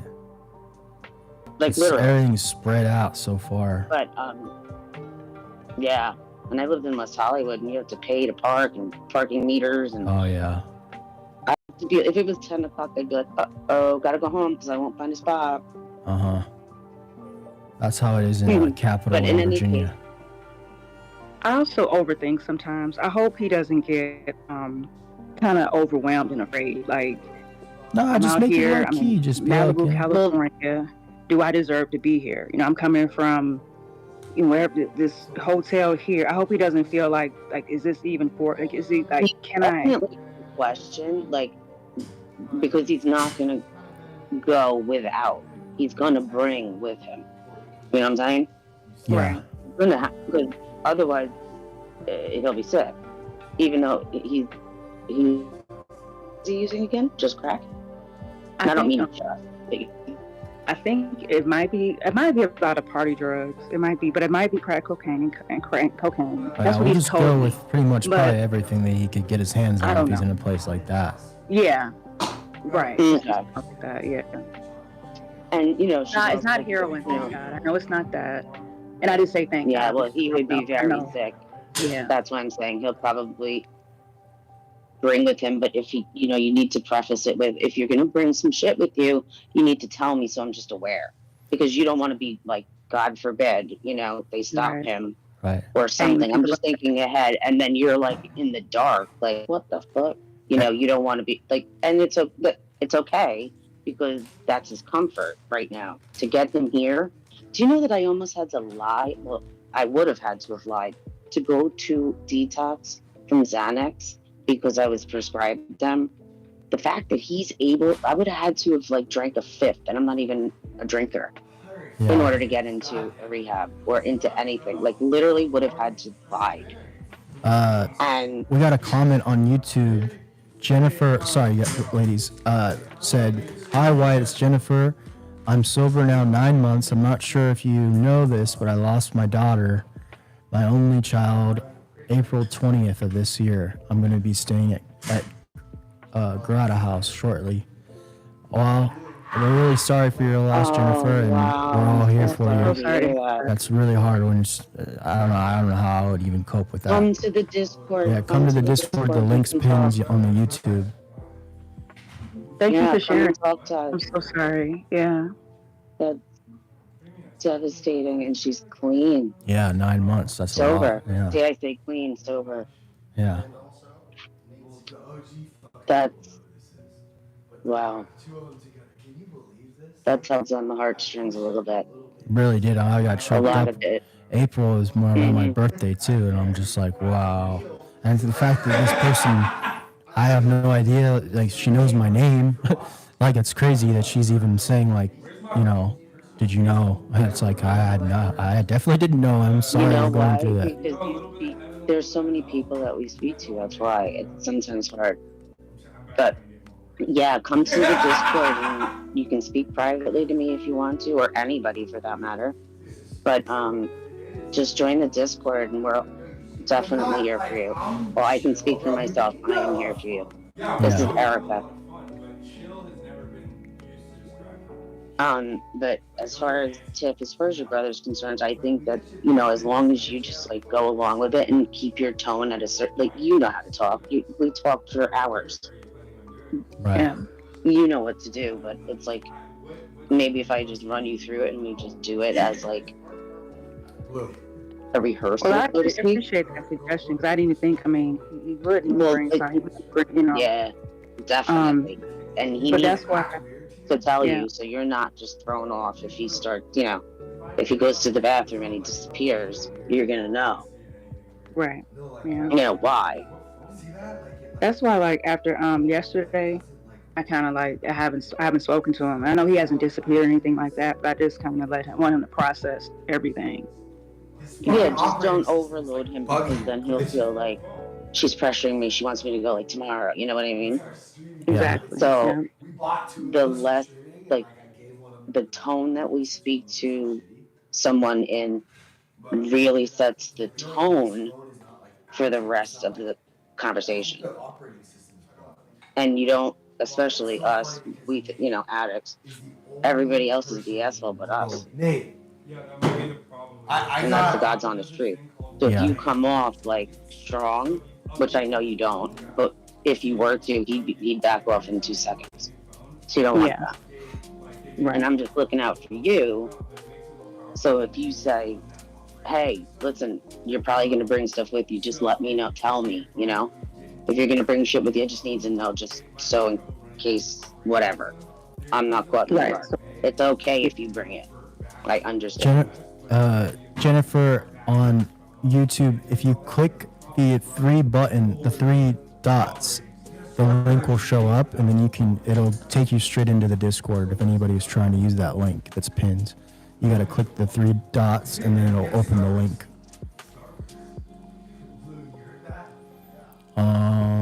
We're just waiting on Billy, and we'll start with the other Billy meeting. starts at 10? Yeah.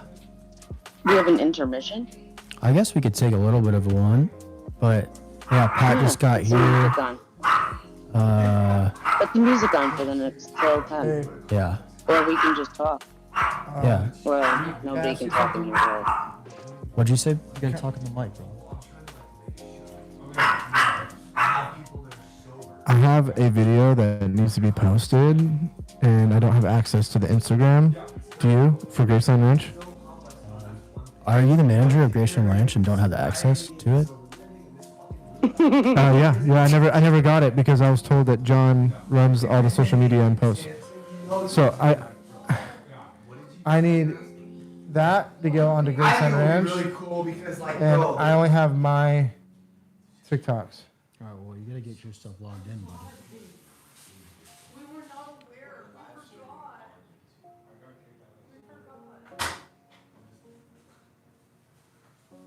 Thank you, Wyatt. It's been long coming, dude, for me to get into the Graceland account. What is it?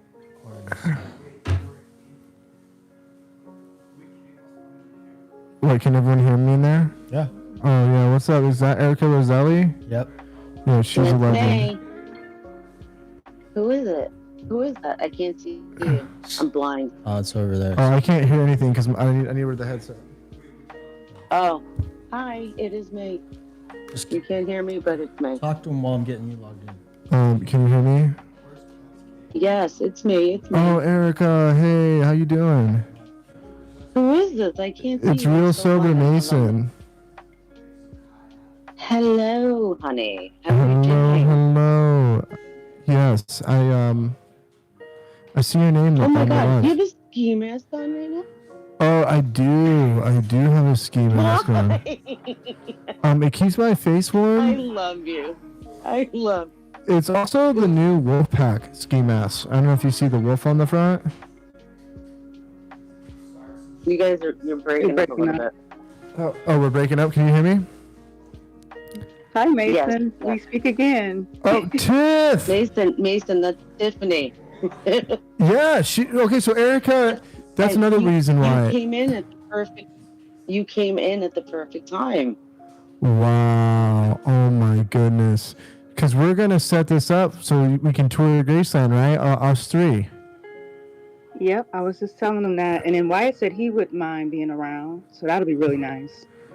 And Tiff Cool. wants I'm gonna pick Tiff up and her brother at the train station, take them to their hotel, and then she wants me to go for the tour, so I'll pick them up at their hotel, and then I'll be Yeah. coming too. Because I'm going to do the tour And for you FYI, guys. everybody, this is your it's gonna be on your second sobriety anniversary, right? You're visiting on my 2-year. Yep. Oh my god. That's so I sweet. that's it, I gotta make cupcakes. Yeah, it's gonna be a really fun tour, and I already talked to Daniel. I'm And super then we excited. could probably all go out and get something to eat, maybe, or something. Yeah, we can make a Yeah. little fun thing out of it. So, okay, what kind of cakes do you like? What kind of frosting? What kind of cake? Red velvet. You know, Really? That's my favorite, and I make it from scratch. I can't get enough of that red velvet cake. You know? Okay, do you want cupcakes? I like cupcakes, Or- cake. Okay. But you know what? There's I'm grateful for whatever. You know, like even if How many years? it's gonna be 2 years of sobriety. Oh, I'm I'm making it. That's it. I appreciate you. So Tiff, I'm excited to meet you, and Erica, I'm finally going to meet you. I know. I can't wait to meet I'm everybody. really excited to meet everybody. I'm really excited for Daniel to meet everybody too. I mean, I Yeah, hope he that's feels most important. how loved he is. Like I said, I know I'm like we really don't argue. We've never been that type of brother and sister. I know like we probably get on each other's nerves every now and then, but I But I that's know- what siblings do. Right. That's just That is normal. Yeah. love, and this is a lot of love going as well. So Tiff, are you on the lives a lot? I come in every Friday. Oh, that's He great. goes to the meetings every Friday. Yeah, that's so cool. I didn't even think that this is all connected. It's how cool this online really is. But you know what? Which is really crazy. It's not even crazy. It's just I don't believe in coincidences. The fact that the three of us are talking right now and you weren't even there, and I said to her that it's okay to tell Wyatt about, but she didn't really elaborate. And then I raised my hand, but I thought she would have went down and I would have been up there. But it ended up that all three of us are now here. And we were just talking about it before you came in. Wow.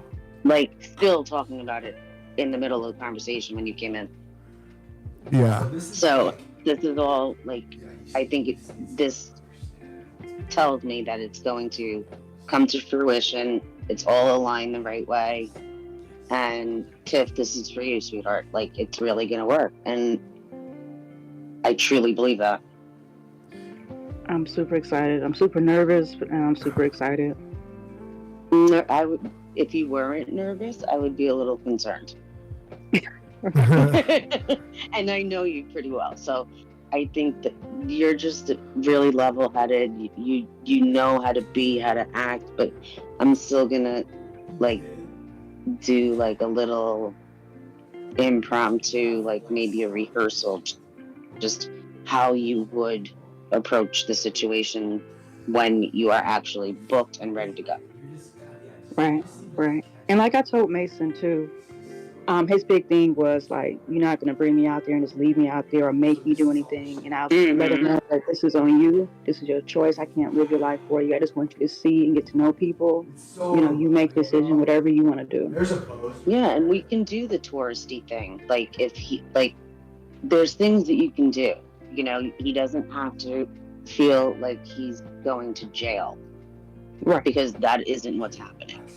It's actually it's the complete opposite of jail. It's healing. It's actually meant to rehabilitate. And being that he is as smart as he is, I think that just being in a different environment is going to make him feel lighter and better.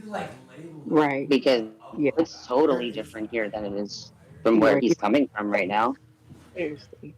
That's why I live. That's why I live 1500. I mean, he'll be living in a dope house, like a really nice house compared to what his situation is now.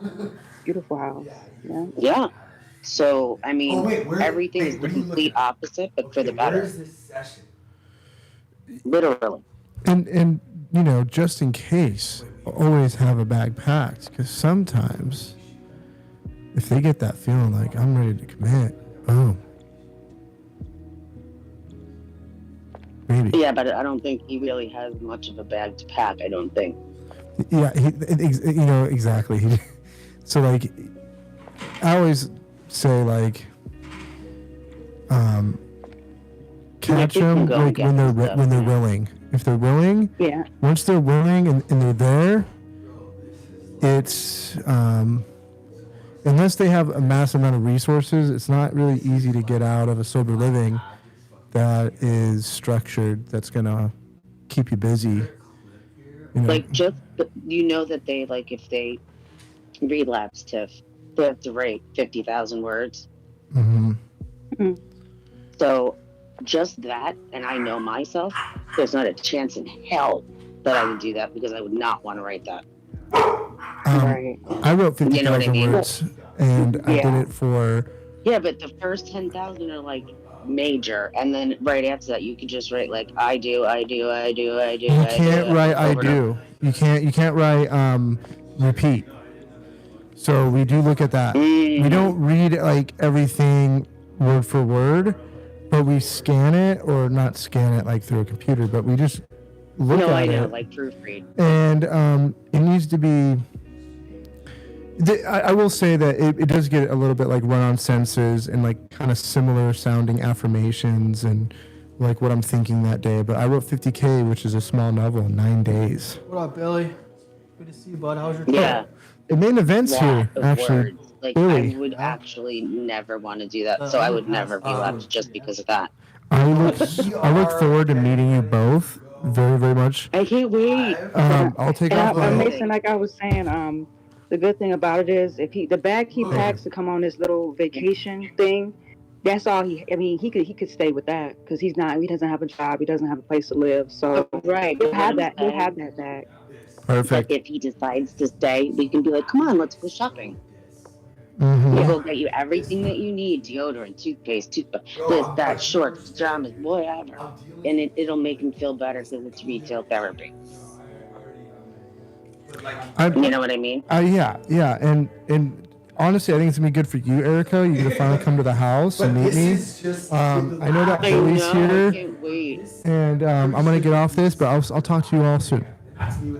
All right, love you, buddy. I basically explained to him like all the shit I'm dealing with. Yeah.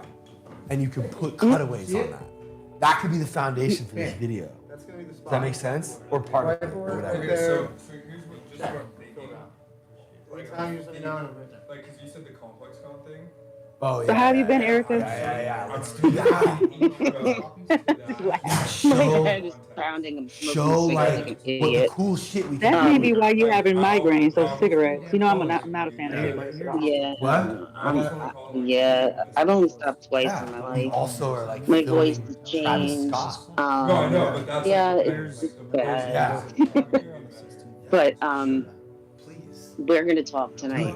Run with As it. soon as I this already is know over. you're ill and you know about I'm gonna go. You're working or no? I am, so I'm up. Okay. So I'll call you around in about an hour because Billy's here now, so he's gonna start the meeting. And that lasts till 11. Okay. All right. So Wickety on wick your wick time. wickum. So I'm gonna drop down.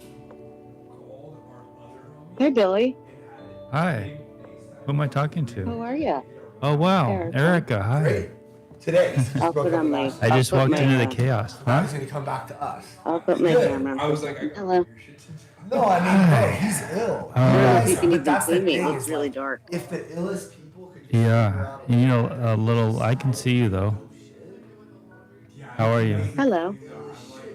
Happy Friday. I'm good. How are you?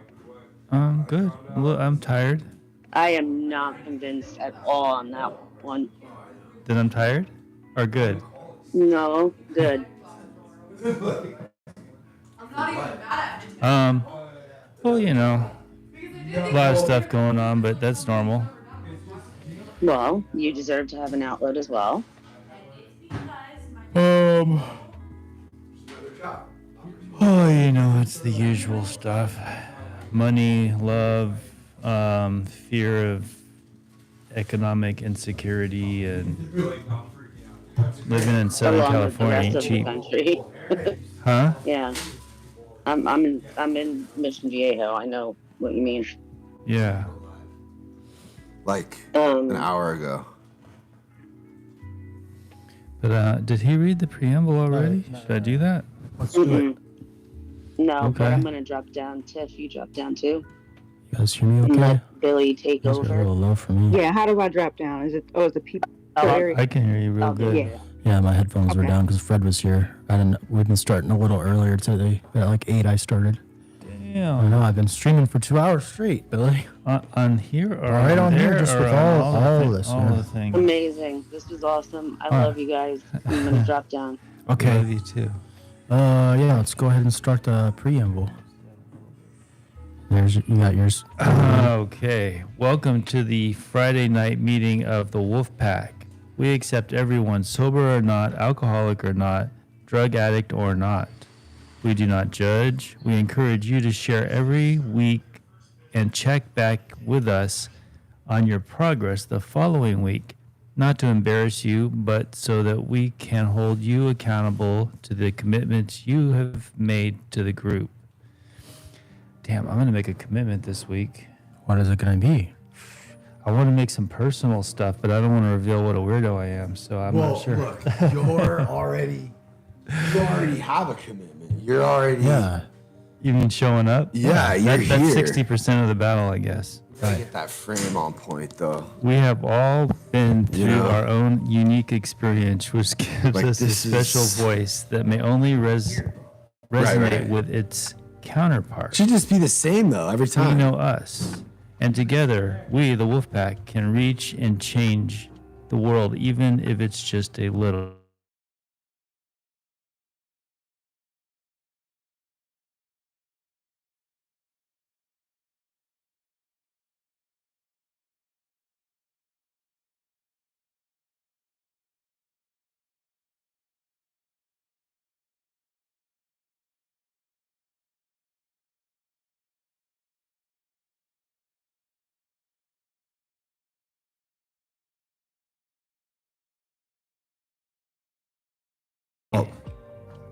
Literature. Where is that book anyway? Is it available? Blue, will you help us with this frame? The want the Sermon frame on the to Mount look by Emmett good. Fox. That's it. I'm tired today. That's not normal though, huh? Scoot back a touch. Blue's looking Billy. gangster. You got any new raps for us, Blue? Any new rhymes? Okay, I hope so. You don't want to rhyme blind. It was fine while you guys were gone, guys. Or let Wyatt do it, Blue. Dude, what in the heck? You said it was fine? What? For 2 hours. No, I know, but this is the frame. I got it. So yeah, let's get it. Blue, I can't hear myself. That's not the frame. Blue. Who wants to be in the frame? I mean, we've been over this. Like, Well, I can billion only see times. half part of Pat. What? I can only see part of you. Oh, is that the frame? Yeah. So you got a new tablet. Is this YouTube? I'm supposed to be like. Are we streaming on YouTube here? You know? You know, it's maybe. Oh, wow. Don't need to. It's good. Don't need to move this. Need to move Billy a little bit to the left and back. Left and back. There you go. Okay. There you go. This I mean, it's microphone feels a definitely little better. phallic to me. Still not quite there Oh, well. yet, but I mean, we have a projection on the back Shows wall you that we're where my supposed to head's see at. also, but this is just the image. This is just the frame that every time we go live, this is what I'm doing. But now I'm just like letting you guys do what normally I do while also hosting and live streaming and, you know, but the frame is like the most important thing. There you go. That's better. It's way better. And if you did it even just a tiny bit more, it would be even better. Oh, wait, not that much. Just Yeah. kidding. I'm just joking. Then maybe we could even see some of the stuff on the projection. But we definitely don't need Billy's stomach. That's definitely what we don't need. Right? My stomach? I haven't But worked what out we for would 2 there weeks. now we have less of his stomach and more of the projector. Right? Oh, I see it now up there. Yeah. See, it's not a better frame. It's a fight. It's a fight to get everyone to, you know, just agree. It's a But constant this is, battle I mean, every could you day. just at least admit that this is Spiritual way warfare. better than what it was before? I agree, bro. Right, cool. And just general a minute ago, warfare. you're like, we already had it set up till you guys got here. I did. Right, For but 2 that's- hours with 2 different setup. It gave me like 10 minutes to. Anyhow, I guess we're all here to like No, we're good. support each other I'm not like tripping. and talk about AA a little bit. I'm not even 100% why, but I'm going to make a commitment to you guys. Yeah, see, you're out here, dog. You know what my commitment's going to be? This is going to be really helpful. This roommate's out I here. am going to I still can't hear myself. not. That's crazy because you know what? We're doing social media right now. But you know, I lost like 3 hours last night on social media. And Really loud now. it just was gone. Really loud. Just gone. Oh yeah, but it's not gone forever. I mean, you. No, I lost it, and it was like 1:30 in the morning. I got up at 6, and then I had to get up today, and it was. What was a it? problem. Were you looking at pretty ladies? Not last night, no. So I mean, some they pop up. Yeah. Yeah, for sure, but not Well, what do you- exclusively. No. What is it that's? It's everything. It's the shit going on over in the Middle East, and it's the storms, and then it's the ladies, and then it's plant stuff. There's this really Yeah. cool plant guy I like, and then there's like, you know, narcissism and stoic stuff, and it just all hits you, bam, bam, bam, bam. And if you're tired, you lose time. Yeah, the algorithm really knows what you want to see and what you're addicted to and what it's like. It's just math, you know. Especially TikTok. That's the one that sucks me in. I can't Yeah. get out of. Yeah. But we're on social media right now. Anyway, my commitment is I'm going to turn off social media at 10 o'clock every night this week. Right on. That's my commitment. Right on. And next week I got even like a gnarlier one, but I got to trust you guys before I can, you know, reveal some things that I. That's good. Life struggles. Life struggles. We'll go easy. Okay. The meeting is happening. It's happening. It started, and I am not live streaming on TikTok because I couldn't find Blue, and then all this other stuff came up. Well, actually, it's the But- meeting that usually hits us with a little. So, guys, we got a few people here tonight. It's good to see you. Yeah, it's great to see everyone. But we're gonna focus on the Discord I'm gonna try to make the chat. and the YouTube. I pop up. can't read any comments on YouTube for So- some reason. Can I make this go away, Blue? How do I make this thing go away?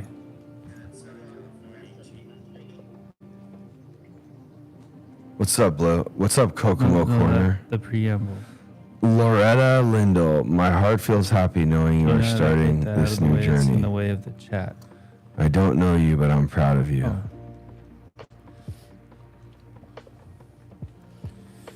Let's see. What's up, Pat? My accountability list is long. Oh, well, maybe you could just pick one thing for this week. I made a commitment. Who is this? It's in pink, Blue. so it's hard for me Miss to see. Tiff. This is Miss Blue. Tiff. Where are the Maybe just comments? one thing, Miss Tiff. This is the stuff that you got to be like noticing, right? And figuring out. Well, thanks, Jojo Kokomo. Jojo Kokomo. Yo, Jojo Kokomo. So what's up, Pat? Can you make a commitment? Something that'll actually help you this week? We'll give you some time to think of something if you're down. Yeah, let me think. Do you sleep at night, or are you still like a night, like nocturnal? Here's the chat, Pat. Thanks, Blue. What are they saying? Fire. They Love said you hello, too. Pat. I'm crying right now. I'm sorry. Crying. Much love, Fred. What up, Blue? Why are people crying? Just Fred, man. He's probably going through He's some. probably. You see how I asked Blue a question he knows nothing about, and he like immediately tries to act like he has an answer. What's up with that? He's This is like I'm working. This is something I'm working on with Blue, and then when I Like shit, but Blue, you don't know. okay. It's Let's okay. find out who's It's crying and why. okay. It's okay I'm to. crying. I'm sorry. Okay, that's Fred man. Fred. But it's okay to say. I don't know. I don't know. You know. So they're chatting here, but they're not up there. This Yes, is that's Discord correct. chat, and this is our YouTube chat. Oh, Blue, that's you Blue, too. can you put on some headphones so you I can got talk you. to Billy and just help him navigate this? I got it now. YouTube's up here also, but then we got the Wolfpack chat. But YouTube's going to be overwhelming, so I'm not even going to look at it. Haha, Fred was incredible. Yes, I just handed you one. Where'd it go? I think this Hey, is. Blue. I didn't drink it. Oh, Blue. what up, brother? Can I get a commitment from you from the Wolfpack this week? I'm serious. It has to be like something for real. That'll Oh, help there's a you out. lot of things Blue could do, but here, I can't see you. Right? It's funny. You know what I'm You should just film your dynamics. That would just be a fun show right there. That's what we're doing. Deep breaths, everybody. Yeah. So what's the commitment, Billy? Well, Let's cut the shit. this see the Yeah, there you go, we Blue. gotta Come hold each other on. accountable. What? We gotta- All I can hear is Pat laughing in my ears. Yeah. it says in the preamble that we want to hold each other accountable, and then check in back next week to see if we did what we said we were going to do. Yeah, so you want a commitment that I'm going to work on this week? Something that'll be helpful, not too intense. Okay, well, the weekend doesn't count. So how about come Monday? doesn't? I'm going to try to separate my personal feelings from working for Pat. That's impossible. No, it's not. I've done it a couple times. Ask the You guy. mean for a whole week after Ask the weekend? Billy. He said, "Ask the guy." Ask the guy. What? Blue. Huh? You're the best. It's actually scary. I'm scared at how much I fuck with Blue these days because I'm afraid he's gonna leave me like every other motherfucker ever does. No. I know. Yeah, he's back. He's back, but he fucking walked out on me too. Yeah, that was like a decade ago. It's good to see you, That man. shit tore me up though, huh? I'm feels just like it to wondering me. if let me just ask. Can I ask a question? Does anyone here listening remember Nate? Because we don't have a lot of people in here because we're just on YouTube and Discord. Oh wait, look, there was a comment right there. How do I see a comment right away? Why all of a sudden I see comments on YouTube? Weekends do count. Blue on the left. got this. Blue on the left. Weekends do count. They do. Put bro. everything. Blue on the left. See, there's comments there. It's like rattling. Wait, what do you mean rattling? What does that mean? And also, I can't see my face at all. See, Blue, these are the things I need you guys to remember. There's a Look, weird remember, light. you see this There's light a right weird here? light thing going Blue, on. look at the across light your right here. face. Light right here. Yeah. Remember? We have to get all this dialed so that every time we go live, we're... Let's remember you don't need to yell. Dialed in. So I'm going to remember your commitment, Blue. I'm going to try to hold you accountable. Do you know what mine is? No, they're gone. Anyway, I'm going to start reading out of this book because, you know, I could use this even if no one else, even if nobody else can. I could use like a little of the truth. Truth will set me free. That's my experience. Even if it gets you in trouble in the beginning, it'll set you free in the long run.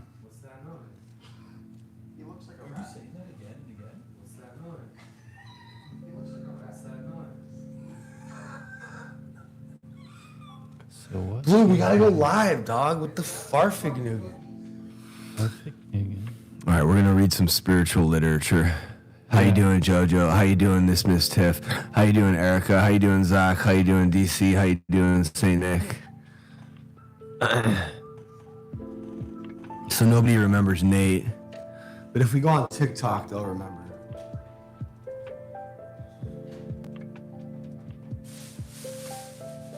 All right, here's a little piece way deep in this book. It's not a very long book. It's like close to 200 pages. We're at 114 here. Excuse me, and I promise you I won't read for too long. So, I think I say this every time, but this book here, this is Bill Wilson and Dr. Bob would attend these seminars that this guy would put on, and Bill Wilson was highly influenced by this guy Emmett Fox and this particular book right here, and he used it to write the big book and the steps. Okay, so the golden rule in scientific Christianity, and it speaks a lot about Christianity and Jesus and all that, and if you don't jive with that, just don't let it bother you. Yeah. Okay? So the golden rule in scientific Christianity is think about others as you would wish them to think about you. In the light of the knowledge that we now possess, the observance of this rule becomes a very solemn duty. But more than that, indeed, it is a vital debt of honor. A debt of honor is an obligation that cannot be enforced at law, but depends for its discharge upon the honor and self-respect of the debtor. Wow, I'm already confused. And, Me too. and then, Shouldn't we go back and okay, we'll go to the Beatitudes. Let's just The Beatitudes are simple. no. Let's unconfuse ourselves. Oh, I'm confused. That's I think we should. that's one of the great things about Pat. He always wants to figure it out. Yeah, let's hold fast, bro. Okay, we're gonna hold hold fast. fast and we're gonna figure this out. Well, the thing is, I just went in the middle of stuff, so it's like sometimes. You forgot where you were. Well, no, Well, it was talking about but it explains things that build upon each other. So it might be a little bit hard to understand the full meaning without reading from the beginning. Is what I'm right. saying. Well, So we could start at the beginning, but it's some crazy shit. with what measure? Does your audience, are they down for this? Yeah, this is amazing. I was just actually thinking, I'm really glad that we're getting into what we start. Before I did all this, we would do meetings and we would read this book every week, and it was a lot less fucking around, and it was a lot more getting well, and because we were doing this for our life, literally. This is during COVID when there was no meetings. we were doing this for us, for our recovery, for our sanity, and people were liking it, and I think people were getting a lot out of it, and I think people are going to get a lot out of this too. So yeah, I mean, whatever. I think we can. You just read something that I remember. Could you just read like one part of what you just read? The golden rule in scientific Christianity is think about others as you would wish them to think about you. In the light of the knowledge that we now possess, the observance of this rule becomes a very solemn duty, but more than that, indeed, it is a vital debt of honor. A debt of honor is an obligation that cannot be enforced at law, but depends for its discharge upon the honor and self-respect of the debtor. And in like manner, since no one can know or prove how we are thinking, we are not responsible for our thoughts to any tribunal, but the highest one of all, the tribunal which never makes mistakes and whose decisions are never evaded. The student, having now gained an understanding of what the great law is and how it works, as it is so wonderfully summed up by Jesus in this section, is in a position to take the next great step and understand how it is possible to rise above even the great law itself. In the name of the great is in a position to take the next great step. And I got an echo. How it is possible to rise above. I got an echo, and I'm still talking after I was talking. Now it's gone. Okay. Hi, Butters.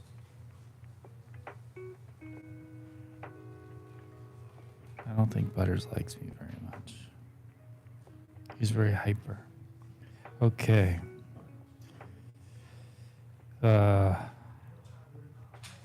student, having now gained an understanding of what the great law is and how it works, as it is so wonderfully summed up by Jesus in this section, is in a position to take the next great step and understand how it is possible to rise above even the great law itself. In the name of the Christ. In the Bible, the term Christ is not identical with Jesus. The Turn around and there's nobody here. I literally just said I want to stream on TikTok. I just said it in this room. I couldn't find it. Okay. Well, I already started the stream. I didn't name it.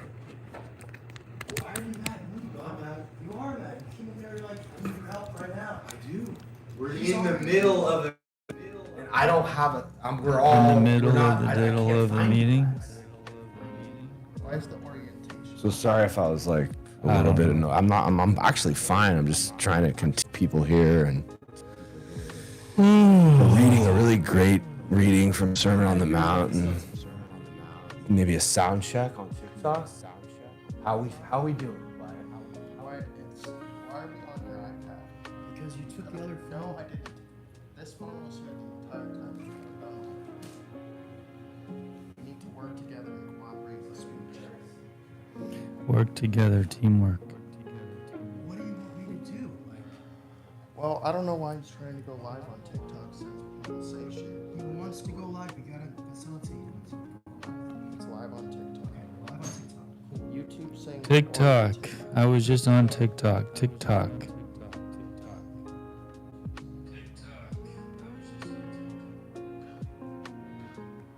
Dang old TikTok. Okay, I'll keep reading. Christ is not identical with Jesus the individual. It is a technical term, which maybe I do have an echo, but I'm just going to deal with it.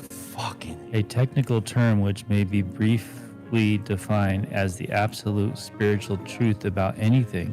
Wow. So that's what the Christ is.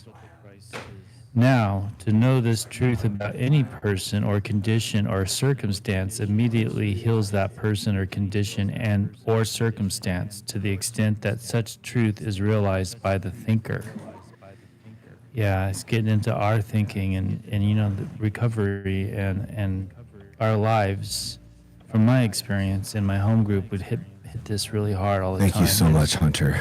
Alcoholism is a mind-powered disease, and it's pretty much how we think and what we think, and being captured by self. And that's why higher power is so important, because if I can't go to a higher power, I'm stuck with me, and if I'm stuck with me, I'm fucked.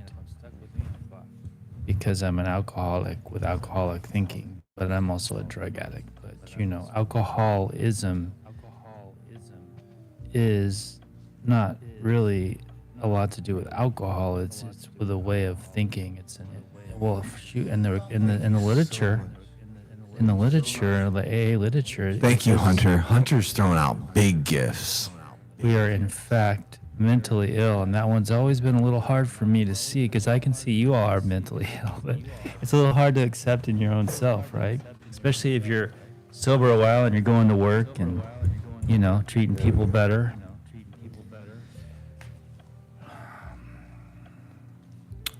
So I'm going to get back to this. I diverted a little bit. Echo should be gone now too, brother. Thank you, Blue. Blue just fixed everything. Praise God. No echo. Now, to know this truth about any person or condition or circumstance immediately heals the person or condition or circumstance to the extent that such truth is realized by the thinker.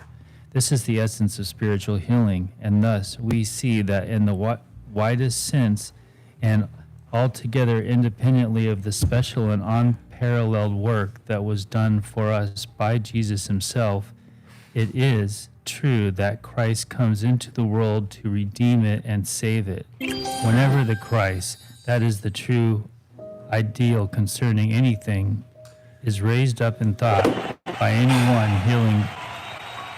Thank you so much. What's that? Whoa. Everybody double tap the screen. Share the live. Look, we got Mikey in here. Hold on, Billy. Look, Mikey. Mikey came by here yesterday. We're doing our Sermon on the Mount meeting again. That's basically where we're at, Mikey. Oh, wait, Mikey. Yeah. Martin. Oh. The one who set up the Sermon on the Mount meeting. Yeah, drummer Mikey. We used to do a Sermon on the Mount meeting, and then we would do the podcast right after the meeting, but this is like everything all in one, and it's live. And just so you know, the first 2 hours of this meeting gets posted on our podcast app as a podcast. And if we just continue to do this and we're consistent and we don't give up on alcoholics ever, and we try to be nicer. I'm trying to be nicer. That's gonna be mine, Billy. When you say you're trying to be nicer, what do you mean? Well, that's gonna be my thing, is I just wanna be nicer about how I deal with stuff. But it's like hard because like we've been doing this for like 3 months, and like it's partly my fault because like I gave Blue a phone that we use to stream on YouTube. I brought my extra one. Right. But like, it's just, I don't know. There's just like a lot of moving parts, and like, it's not just me in front of my computer. Like most streamers, I'm trying to incorporate Many things. everything that's helped me in my recovery. I want to help everyone else. Why would I mean, you've helped me so much, so I'm paying you to be here. So you will rub off on these people. Uh-huh.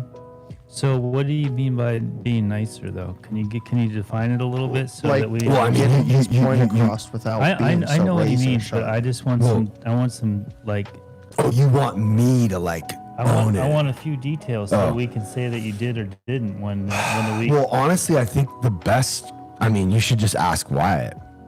He's like I just now, however I dealt with him wasn't right. I don't actually even know what I did, but I think maybe I came in. I don't know. You don't know what you did. So maybe we should ask him. I don't know like, about that. What? You don't have an idea? Are you even able to articulate like what I need to look at and work on, and like how I can do better, Wyatt?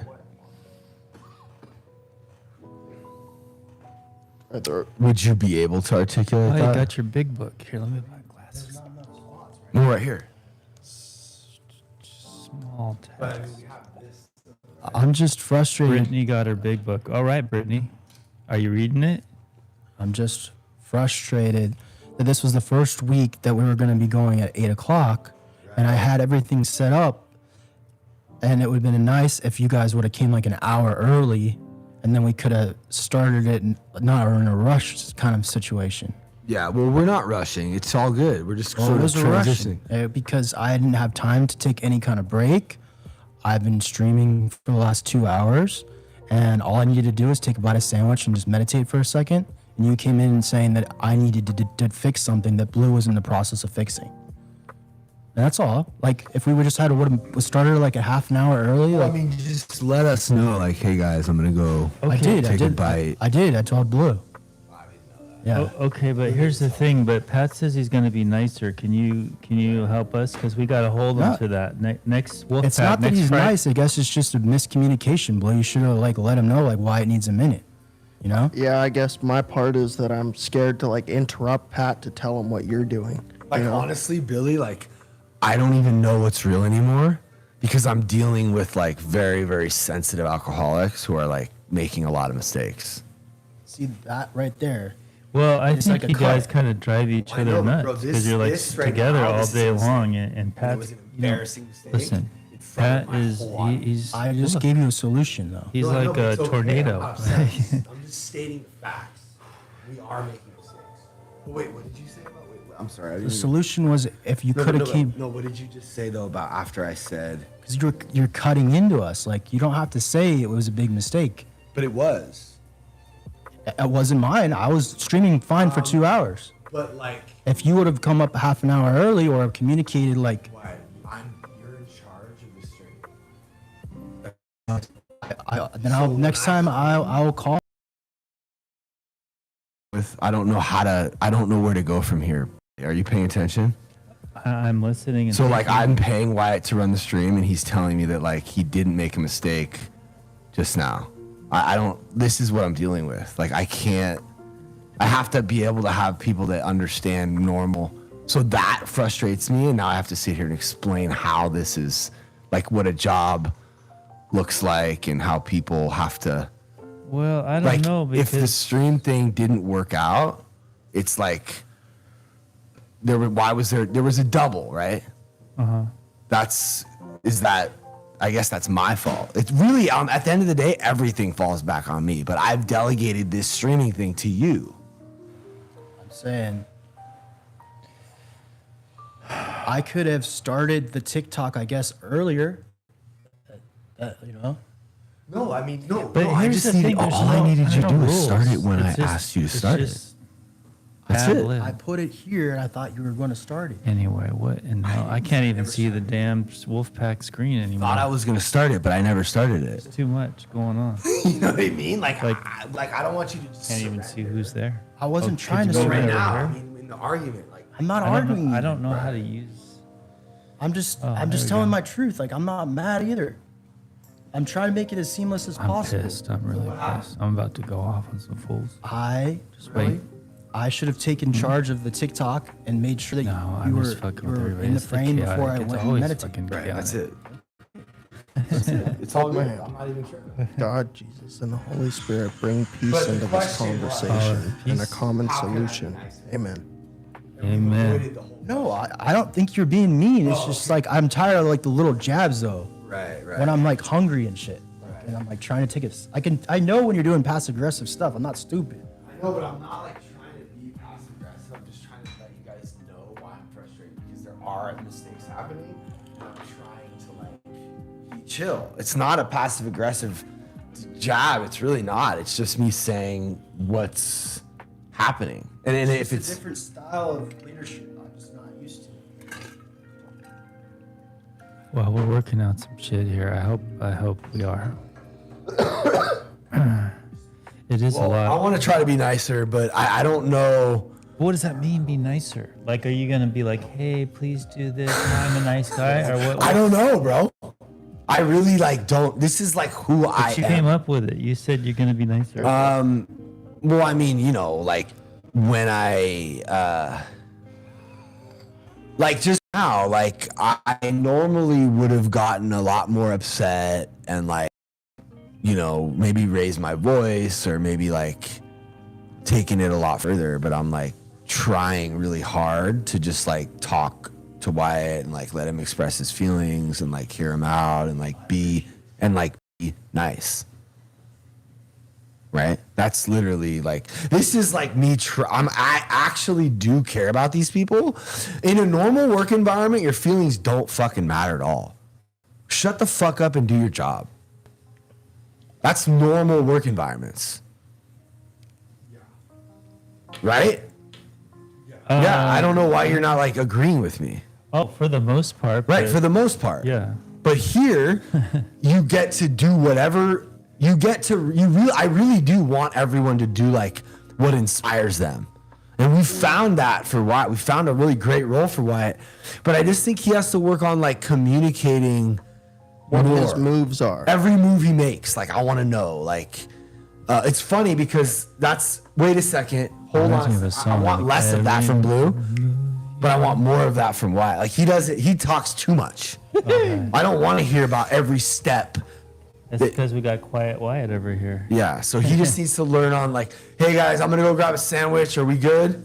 No, Right. we're not. Like this frame is off. Like, let's just get the frame going, and then also real quick, like, let's jump on TikTok because let's read Sermon on the Mount. We're not gonna do any kind of crazy questions, but once we start getting questions from people on the Discord, we can just unplug the TikTok real quick and go in the other room. Like we're fluid, like we're moving. But also we're learning and we're adapting and we're figuring out how we can best serve the community and us. And it's like a lot of people around me are like on some like, yo, we don't have delegated roles and we're not organized. And like, it's like, well, that's because no one's ever done this before. We're the first ones trying to figure out how to do all this and seamlessly integrate it all. So yeah, there's nobody that we can look to and be like, oh, that's how it's done. Like I'm battling, we're live streaming, we're fucking doing groups, we're running a Sober Living, a production company. We're about to film Complex Con, Travis Scott, fucking what's his name? Playboy Cardi. There's just a lot of different things going on. I got my kid with the wife, and now I don't even know what we're talking about anymore. I'm kind of like all over the place. I almost went into some vents. You're venting a little bit. Yo, that Celsius fucking is hitting, dog. Okay, so I'm just gonna make rules for everybody because nobody can make them for themselves. So this is where we need to bring the heat. You know, this is where we need to bring Blue personality. Okay, I got it. I got the fix. But you're gonna do the beforehand thing. You can just chill. Well, yeah, on this one, just make sure you get set it up. All right, here's Pat's. You're also his sponsor, so you could tell him to shut Right. So Pat has just got to he's got to not raise his voice. He gets activated. Like he's got to not he raise his has a voice very and be polite. penetrating Like keep your voice down and be polite. That's it. Okay, and then Wyatt has got to be more assertive. He's got to be like, bro, I am tired. I'm going to eat a motherfucking sandwich. And y'all gonna deal with it. I need a 10-minute break. I've been working for 3 hours setting this up. Don't come yelling at me. Yeah. Right? Yeah. And then you got to talk less. So when you talk, you got to be more direct. Like, this is it. I got not just like fun babble, which is fun, but when you're working. Well, yours is less words, more focus. Less words, more focus. All right. All right. I gave you guys all commitments and rules for this week. I can't see you, Billy. Yeah, that's it. Just always say, that's it. That's what a producer does. I mean, but we're tight. We're tight in this frame, but is it too tight? I feel real close to Blue over here. But I mean, Good is thing I like him. is that like okay? Where's the wide lens? We have wide lenses. Right? Blue? You see that blue streak right there? Where's that Also from? blue. Whoa. Whoa. Blue ski. I can see. I can't see you, Ski. All right. Can you continue reading, Billy? Can we go over the reading? This book saved our life. Honestly, no joke. That's true. Okay. That's How long you been sober? 27 years of sobriety. So this is Billy. Except for when Pat dosed me once. This is Billy, my sponsor. sponsor, Billy B, and he has 26 years of sobriety, and he has helped me tremendously. Pat has also helped me. At this point, I don't know if he might be my sponsor, but definitely helpful. So now the problem now is that I can't see me in the TikTok one. You need this light on you, man. We want to see you. Yeah, I know. I have it like here. But your face is all dark. We can't Well, see I'm his just thinking face. like get rid of the wide on TikTok. Just because like, Yeah. you know? Yeah. Like that's like good. But look, that's cool for you too. That could be cool. Because then we only have to focus on like one. What about my But gut? I also, thought- just what so about you my guys gut? know, like, if we can stagger this, then we have a much better way of fitting. Like, if it came at an angle, I think it's that's why surreal. your shit was at an angle because They that's get to easier. see the building process. But this works. They know what we're doing behind the scenes. It's It's not all called- flowers and rainbows. No. This is like transparent. What's the word? Something chaos. Well, I mean, Designing chaos or we're chaos. organizing chaos. Organized chaos. That's what Jordan Peterson talks about that all the time. Oh, is that where I heard that? That's my whole thing, dog. That's my whole thing. And people want to they think that like I'm crazy or whatever, but like this is just how I operate. But why it's like that's not, well, I'm not used to that kind of leadership, but it's like, I don't know. I feel like he's That's- pretty used to it. He's handling it pretty well, I think. I mean, anybody's going to go a little nutty. Yeah. So, Well, can you turn my headphones up just like a little bit? Because I think I need some like better headphones. That's But yeah, thanks to everyone for being here. Let's get back to the reading. This is Emmett Fox, Sermon on the Mount. really? Right back into it? Okay. Well, no, whatever you want to do. I just am wondering. Well, I was reading something. I'll finish it. Well, what were you reading? With what measure ye meet. So that doesn't mean a lot to a lot of people. And that doesn't mean a lot to me either. But it's talking about the Christ and the healing, spiritual healing, which alcoholism is a spiritual The malady. Christ. And Look at does- this fucking guy. does this- Hold on. Sorry, what? I don't know. No. The Christ and what? But- Sorry. But what were you laughing at? Well, no, Nate's over here just fucking. He's got footage that he's making this video. He's just. It's just cool. It's exciting. He's just. Yeah. I just saw him working on this video, and I haven't worked with him in a while. So did you guys like just shake hands or did you, what happened? I mean, I never really had like any real big beefs with Nate. I don't think.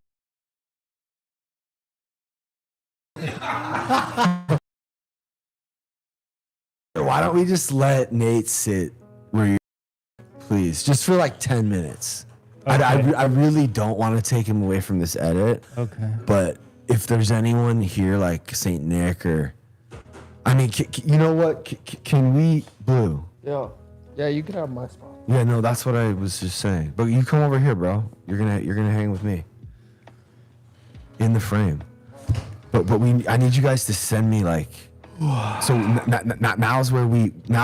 this is what we're gonna do now. We're gonna practice our method.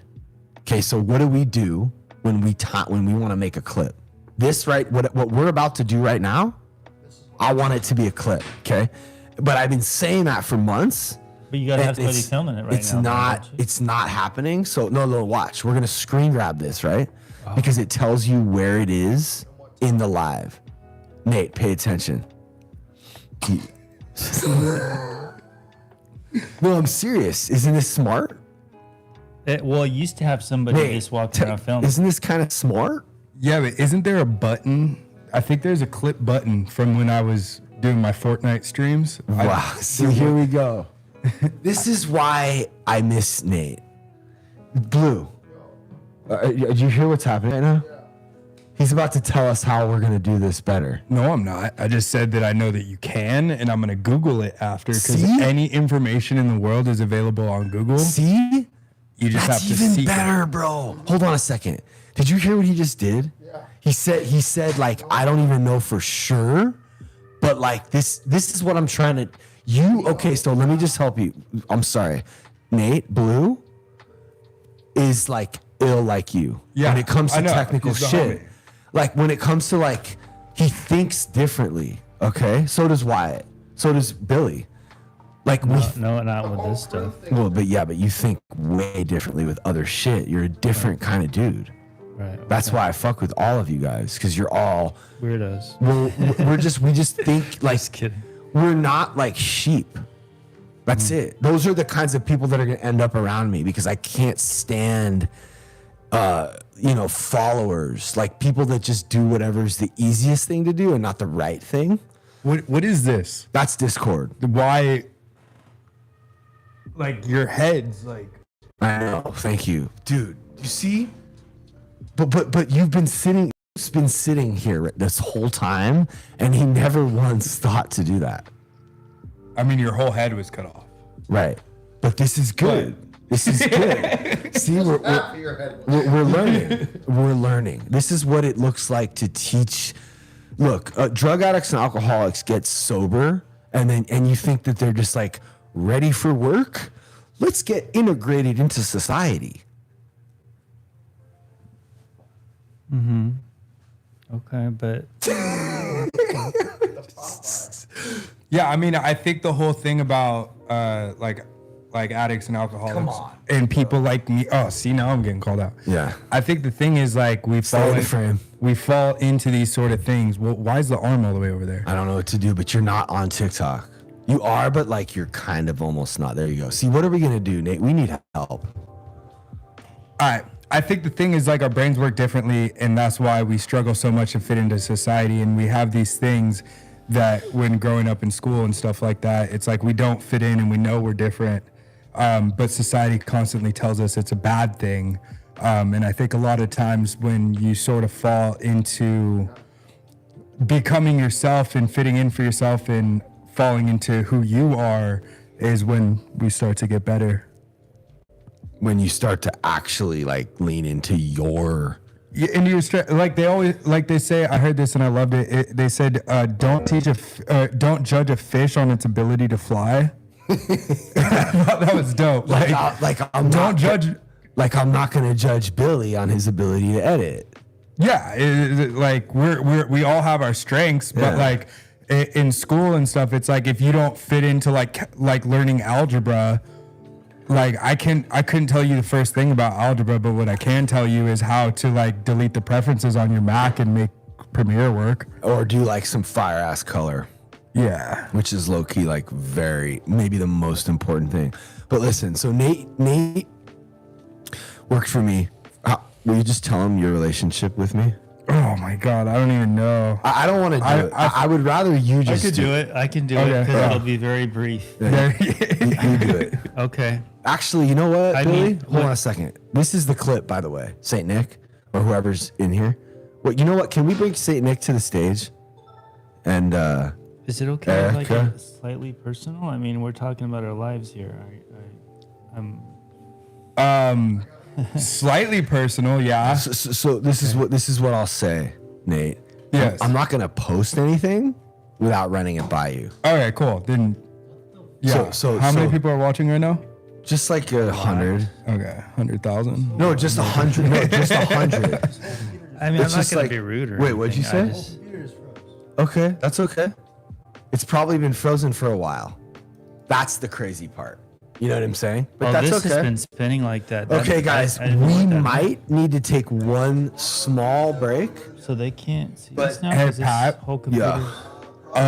I think I could fix this whole situation to where you could stream to all different platforms from one device instead of going to 3 different ones. Yeah, well, if you can help us with this, have you ever heard of a software called OBS? Yeah, but he wants to do vertical though. Yeah, you could do vertical within OBS. I know, but it's hard.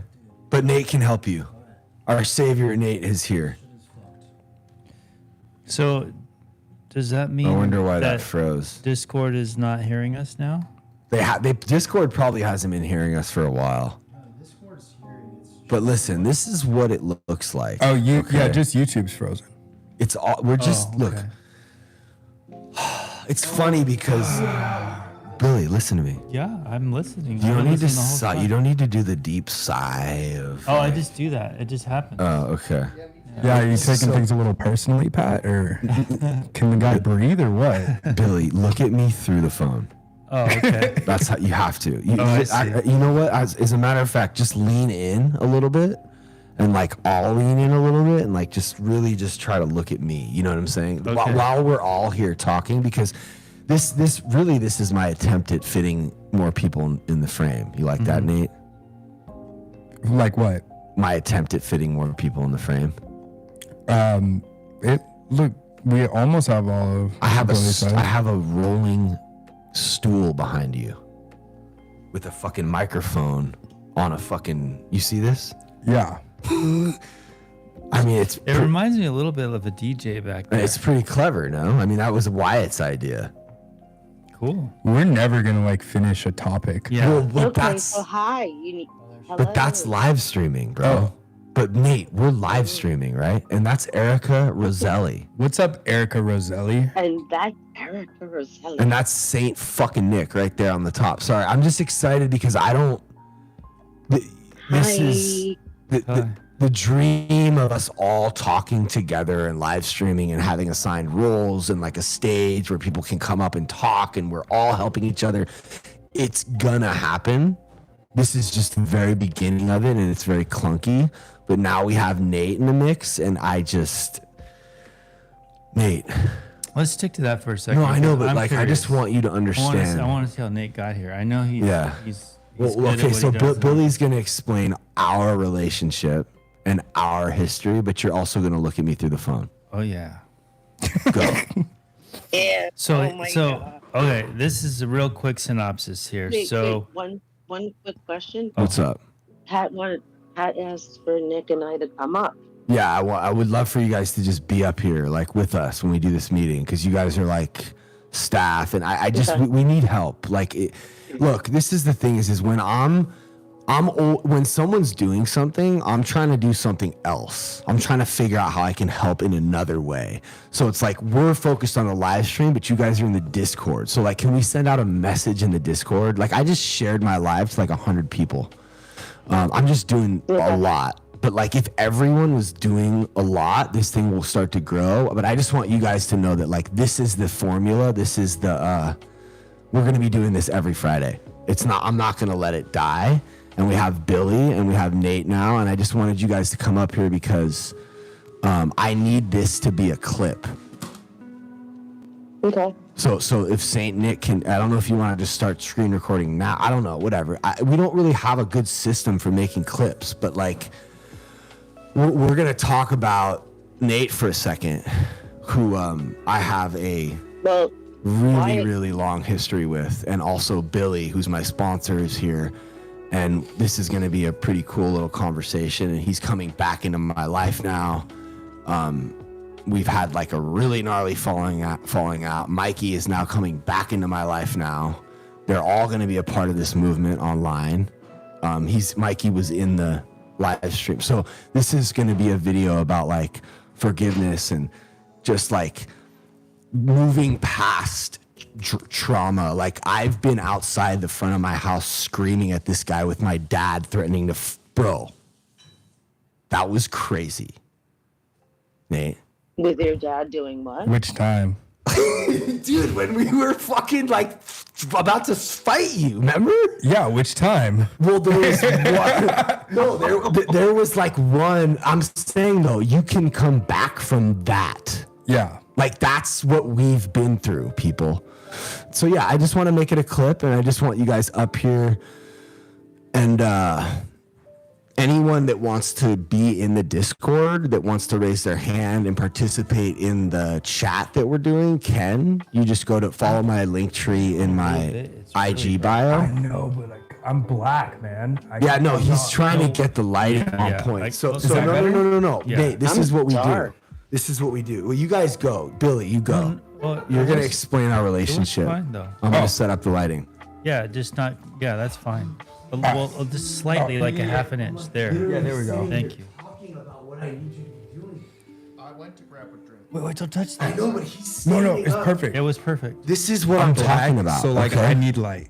I look like an unlocked character in a video game, and like that's not chill. I look so. No, now dark. we can totally I look see you. Crazy Good. dark. Yeah, you're dark, Erica. But you're not on a live stream yet. We still haven't integrated that look at into you. this. But Nate, you see how they're there? Like, it would be cool if we could have one live stream. We can't see your face. So I mean, Nate, just look at this. This is a mess. It's a bit of a mess. I mean, It sounds good though. yeah, it sounds good. Silver lining, you know. So whatever, you're gonna help us out where you can. So Billy, explain who Nate is. Okay, and this is just my outside perspective, right? Because I wasn't in all the. So Pat has a tendency of like meeting people here and there and like seeing their qualities or what way they may be useful in, I guess, in the chaotic madness. What do we call it? What did you just call it? Something chaos. Oh, organizing. Organized chaos. Like, so he met. Now this could be a little bit wrong. You can correct me later. So he met Nate at Starbucks. Yep. Started talking to him. This was it not 10 years ago? It was quite a while ago. Maybe close to. Over 10 years for sure. Oh, it's been over 10 years. Because I was 18 when I was working for him, and I'm about to turn 30, so probably closer to 12. Wow. God, time flies. Wow. So he came in, and Pat has a way of getting everybody real inspired and motivated. And we're gonna make movies and this and all this stuff, and and shit does happen. But you can see he's a fucking tornado, right? And anyway, I don't want to get into everyone's character. So Nate came into the mix, and he really got good at the filming, editing stuff. And he worked for Pat, and Pat had just not even started his first production company, right? Yeah. So Yeah. No, I think I was the second Ridge employee ever. So he was way back, and then he started this company. Before that, he was like, didn't know what he was gonna. I mean, Nate helped me. So I'll just interject. So when I was 15, I've always done music from when I was a little kid. Mm-hmm. And music's probably the hardest industry to get into, but my uncle is a film producer who's done so much. Am I allowed to cuss? Yeah. On TikTok, you got to be a little bit. Oh, careful. but you can. I'll be chill. He's done a ton of stuff, and so I had interned him from when I was like 16 to 18. But then when I turned 18, I moved out, and I didn't really know how to turn that into a career. So you had skills. You had skills when you met Pat already. I mean, like the basic stuff, but so and then Pat started a production company, and Everybody like and share the stream, please.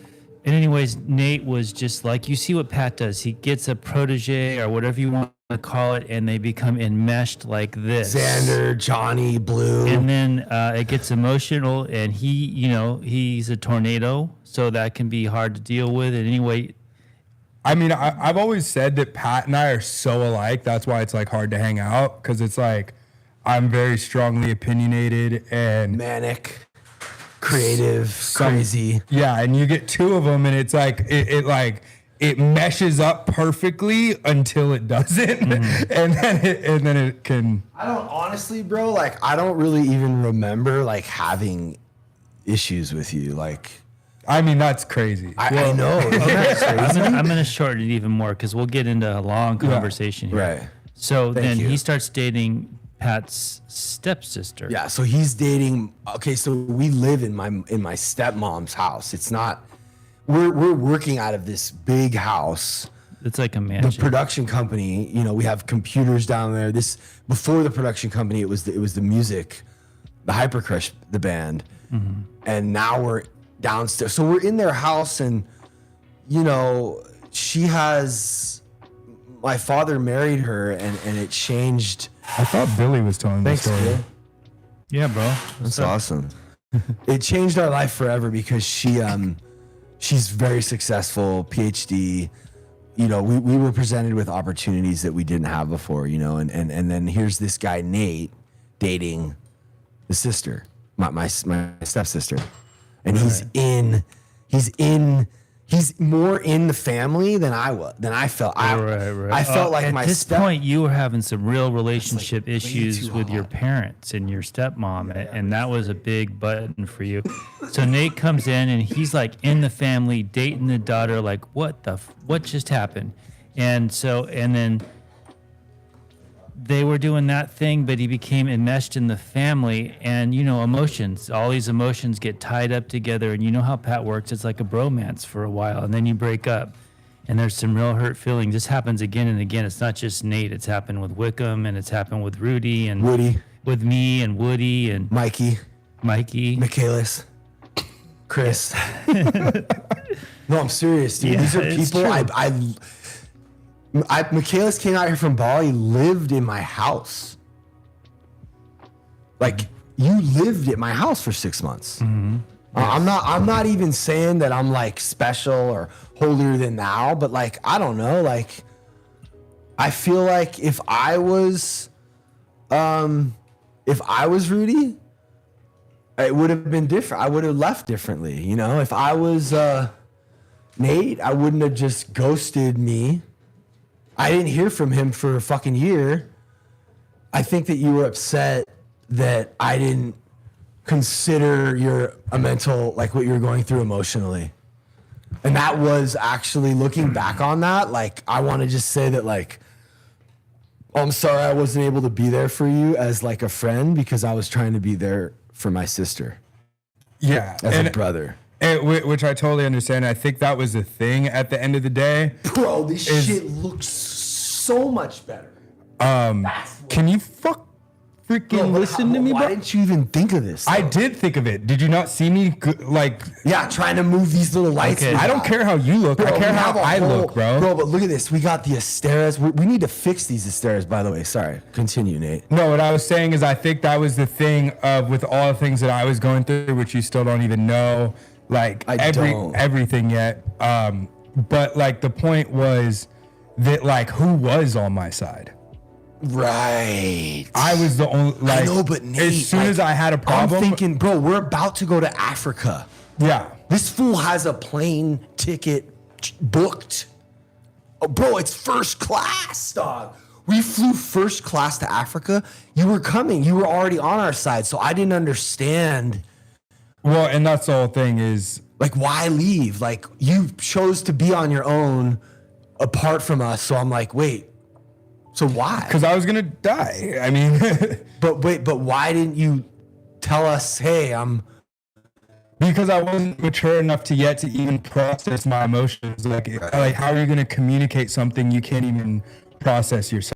You know? So you're like, you didn't just like, it wasn't that you, what was it? Were you like, oh, you were just kind of over the relationship? I was overwhelmed with everything. Like, come on, you like are part of your family, and it's still hard for you to even like fit in and mesh with all the different dynamics of people within it, you know? Within my family. Yeah, within your family. It's hard for you. Like, imagine how it is as an outsider who like can't really stand up to certain people in certain ways. Yeah, but you can. Well, yeah, but I wasn't there yet. To be fair, to stand up to you or Billy Ridge, most people aren't going to do that. Not in, you know, you probably don't see it because you are them, but it's, you know, you're like the king or something.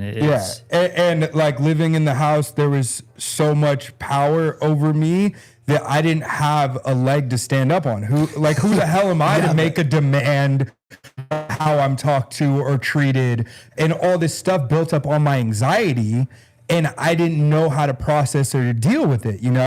Okay, but so look, what if you could go back? What would you say?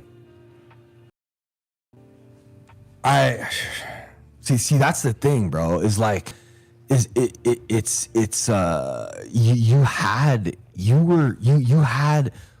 look, you think I'm the king? Who you tell me, who's really the king? Billy, you answer this question.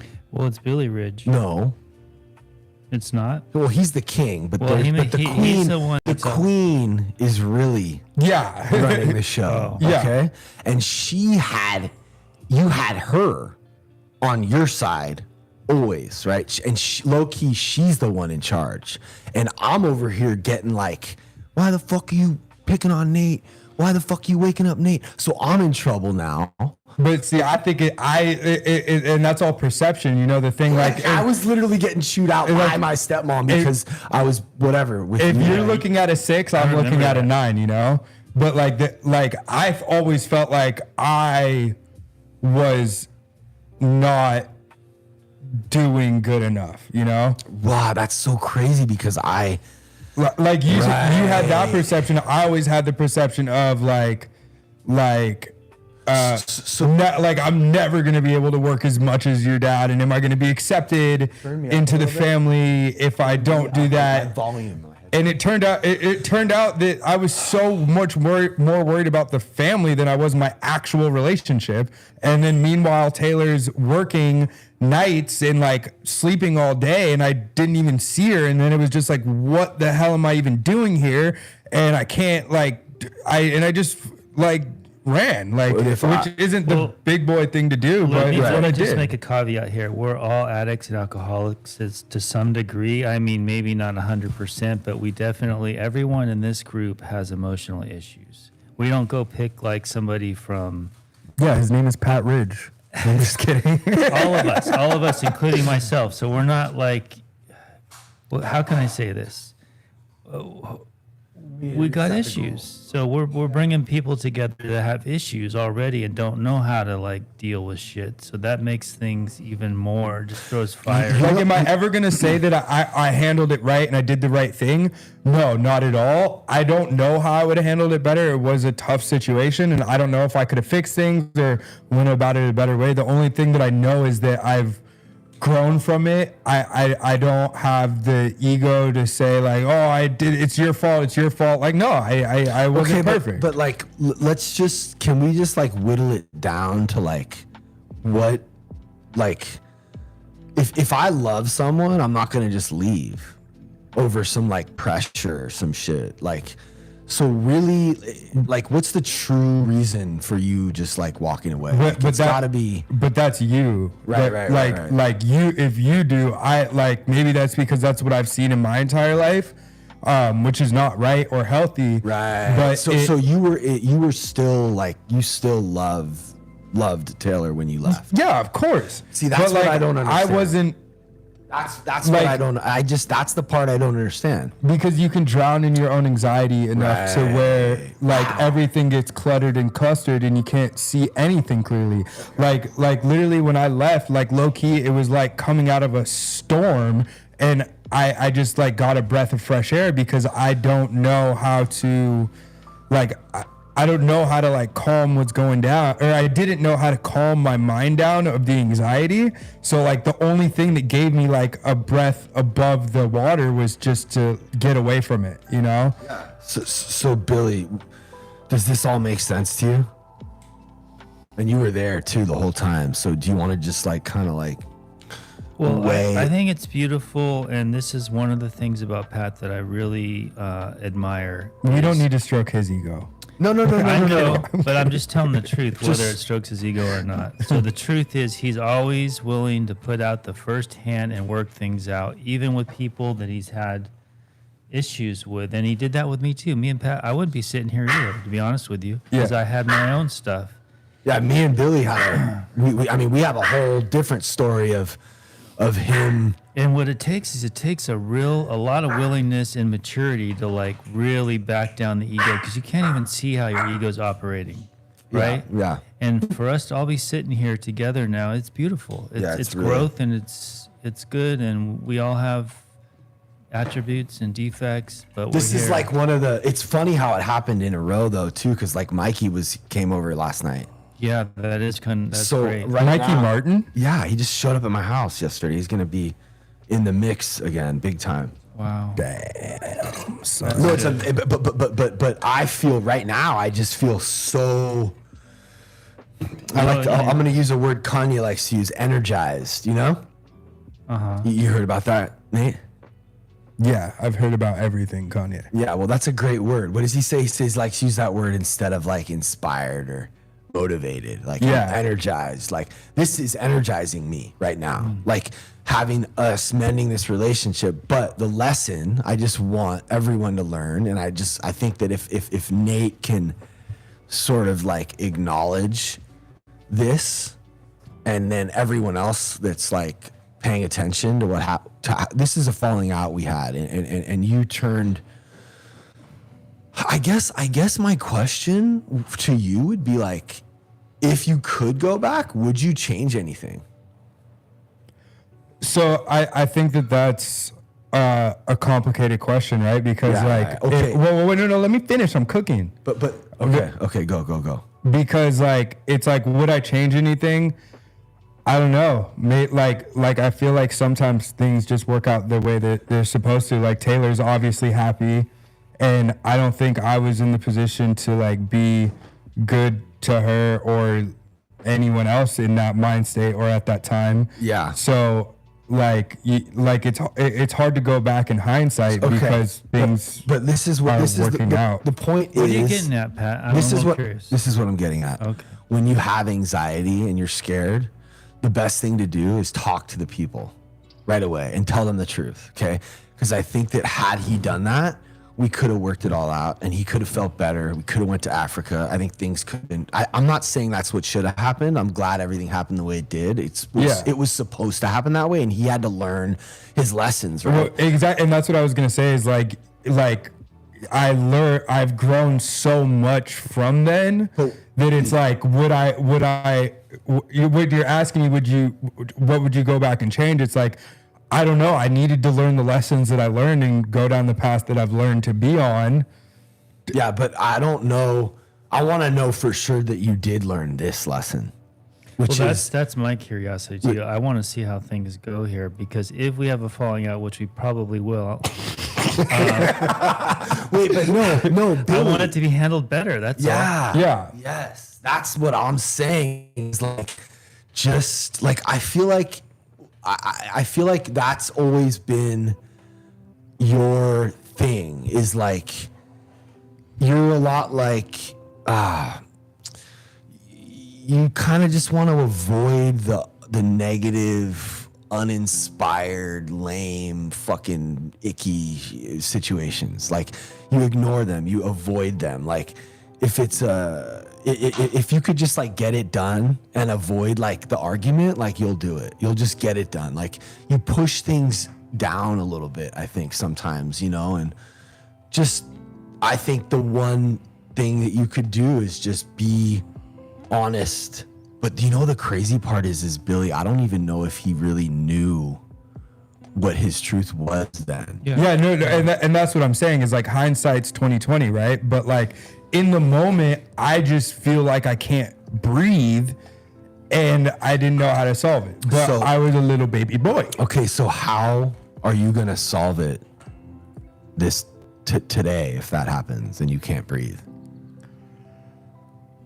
I think that I think that okay, so here's the other thing that I think I learned about myself is I don't like confrontation. That's what I'm talking about. You love confrontation. No. Oh, come on. You can't. Pat, you love it. I just watched you confront like 6 different people since I've been here for an hour. I heard you and I disagree.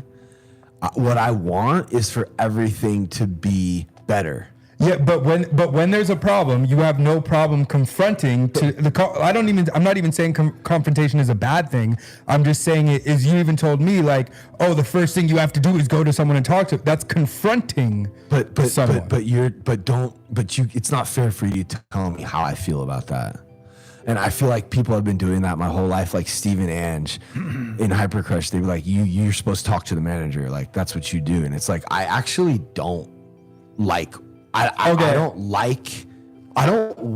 would much rather give Wyatt a high five and be like, we fucking killed that. Okay, I go to the grocery store or I go to a restaurant and get the wrong order and don't say anything and just eat it anyway. So that's what I was going to say. Some people... Hold on, though. Sometimes I do that too. Yeah, but you maybe don't like maybe hold on. When it comes to my vision and my purpose and my dream, I do believe that it's like I'm on kind of a God mission sometimes, and like, yeah, like I take that really seriously, and I'm not fucking around, and that's like fun. It's fun for me to make this. I want this to become something that's gonna do like a lot of good, and that's not gonna just be like easy. Like listen to this. Check this out. Do you actually believe that trauma is required for growth? No. It's not required. Okay. It often is the catalyst. Often it's the catalyst. Okay. So Billy, give me one example of where we grow and we don't experience any trauma. When you say trauma, you mean like some negative bullshit? Anything. I mean, look, like, can I give you one? A sore, a muscle that's sore is trauma. You traumatize the muscle and it ripped, and now it's growing bigger. Mm-hmm. So what's your example? Oh, I was just going to say something like stepping into a new job isn't necessarily trauma, but it could invoke change. Bro, that's like super scary. Yeah. Well, yeah. Well, for most people, that's traumatic. I thought about it a little bit bigger, and then like technically. And if it was super easy, you're probably not growing. Yeah. So let's really think about that for a second. Yeah, maybe you're right, but the point being but hold on a second. If I'm right, then that means anytime you have a chance to make something better or confront the problem, or what'd you say? Confront it? Is that what you said? Yeah. That if you know it's going to be good for everyone involved, then you would do it the way I do it. But I'm not necessarily enjoying it. I'm just doing it because I believe it's what needs to get done for everyone to grow. Right, we understand. So some people will not do it. Yes. They'll avoid it at all costs.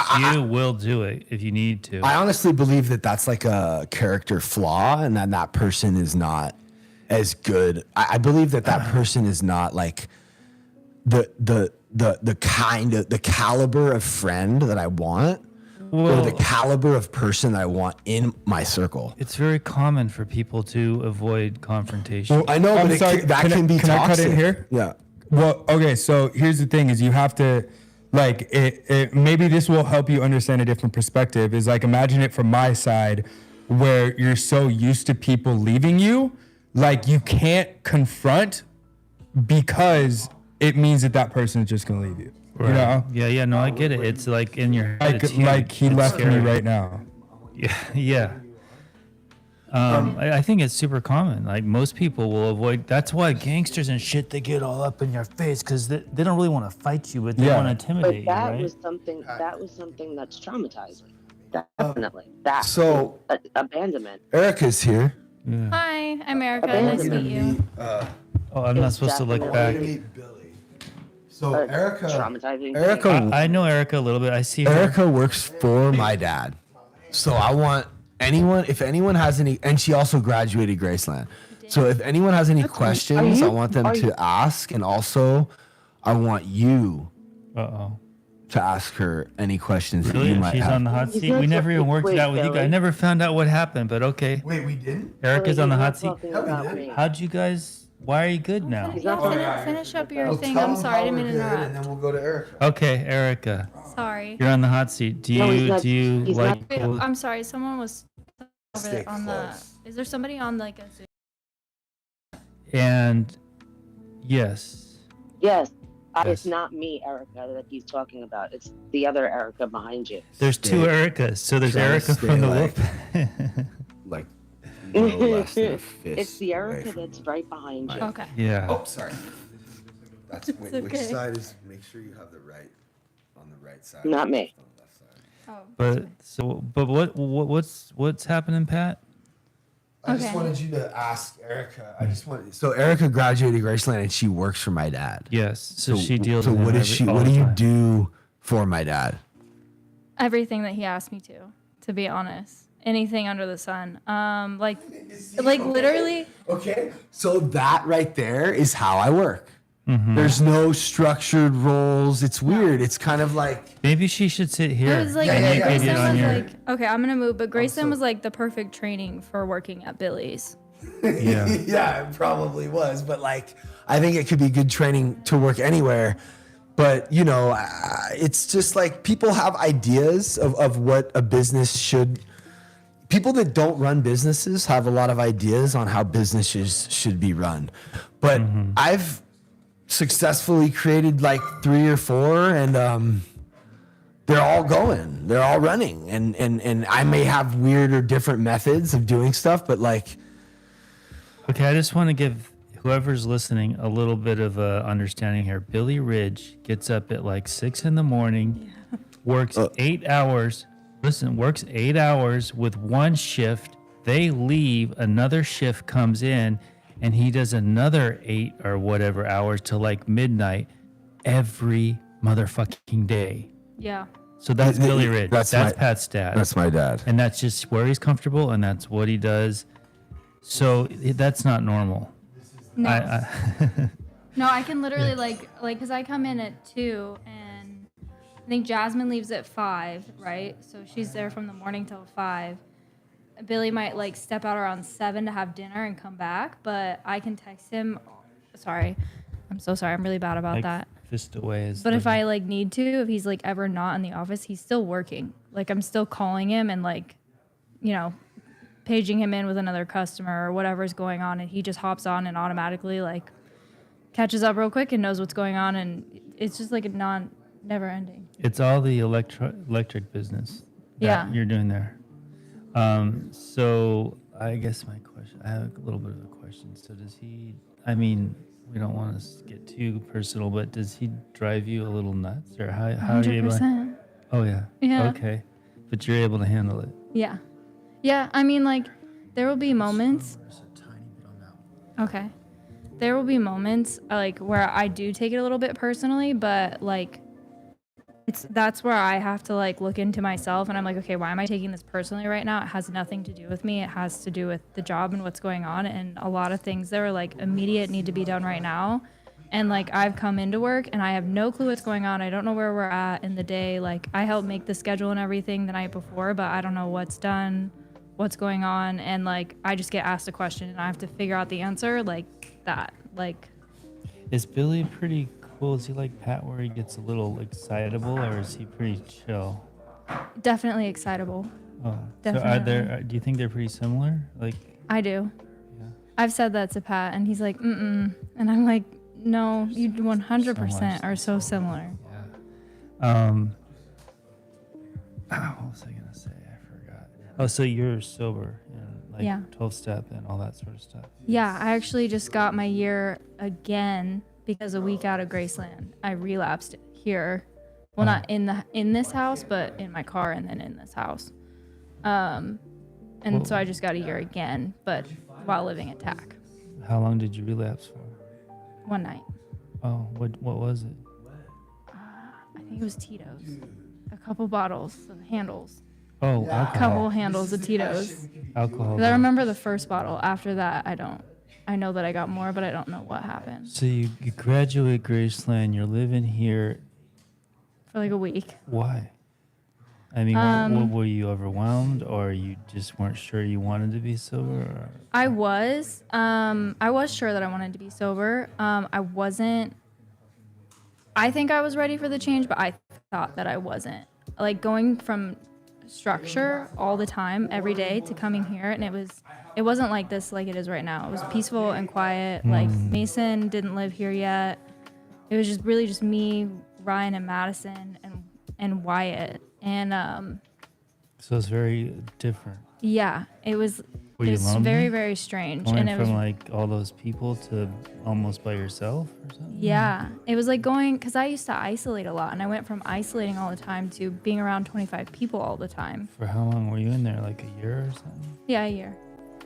A year probably to date, and then maybe a couple of days after graduation, but I was allowed to move in here early So, just because there was a room. Most people I've talked to that talk about what they really liked about Graceland is the community, the Yeah. people, like the community. That was the other thing. Everybody that I had made friends with that were in the house when I got in the house graduated before me. So it was like slowly one by one, they all ticked off the list and went back home or went somewhere else. And I was like, I don't know what to do with this. Like all my friends are leaving that I just made. And I remember I had a talk with Madison. I had her go to the basement at Graceland before I graduated. And I was like, I don't like this. I don't know what I'm doing. And I'm all alone again is what I feel like. Scary. And so you think that maybe is why you decided to. Yeah, it was that. And then honestly, like, I think I had a random point, a random day, and I wanted to drink. To be straightforward with you. From, it wasn't premeditated too much or anything? No, I'm very like, what's the word?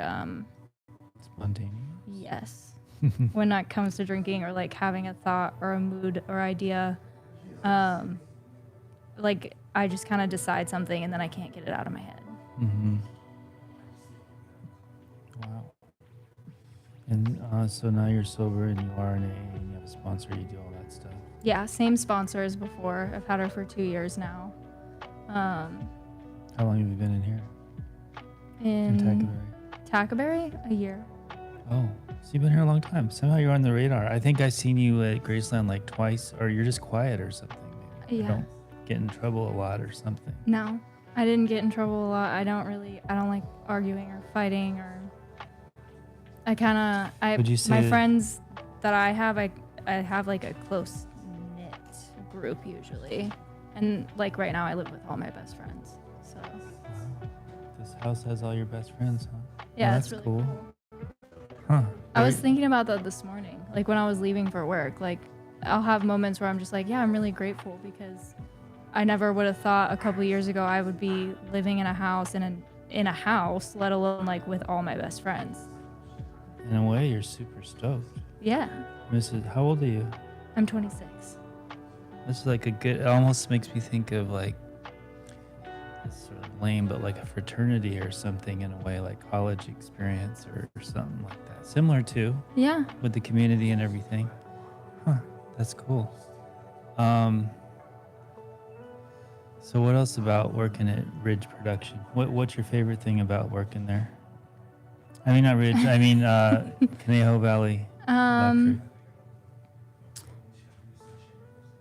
It's also kind of like a little community, to be honest, if you think about it. Your girl's there, yeah, and then... Yeah, I mean, there's Margarita, but then there's Jasmine and Graham. Even though Graham didn't graduate, they still went through the house for part of the time that I was there.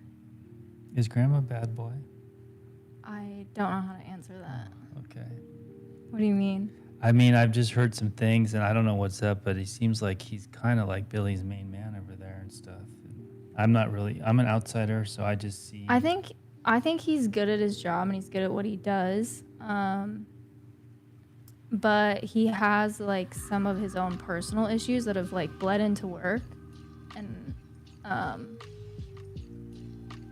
yeah, it just there was some drama that happened with Jasmine and Graham at Graceland / at Billy's. And so like there and here. Or it's kind of one and the same because you're there and you're here and it's... What do you mean? I don't know. I don't want to get too much into their business, but okay. I'm curious about things, but I don't want to do it. If I was to ask you, I'd probably have to do it off the air or whatever you call this. I'll say this, like I didn't really know Graham that well going through Graceland. Like we weren't really friends, but now that we work together, we're more friends now than we were. I don't think he's a bad person. I know there's a lot of things that have been and are being said about him, but that's not the person that he portrays to me. Yeah, I'm not really saying bad person. I don't know. I'm just curious because he's very quiet also, and I don't know much about him either. He is really quiet. Yeah. And so,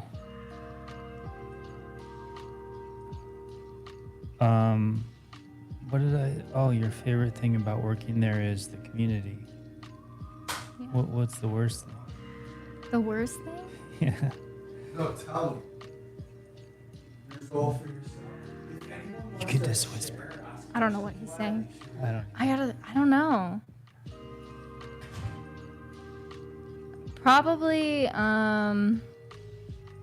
sometimes some very mean things can get said in the moment. By anybody or Billy or.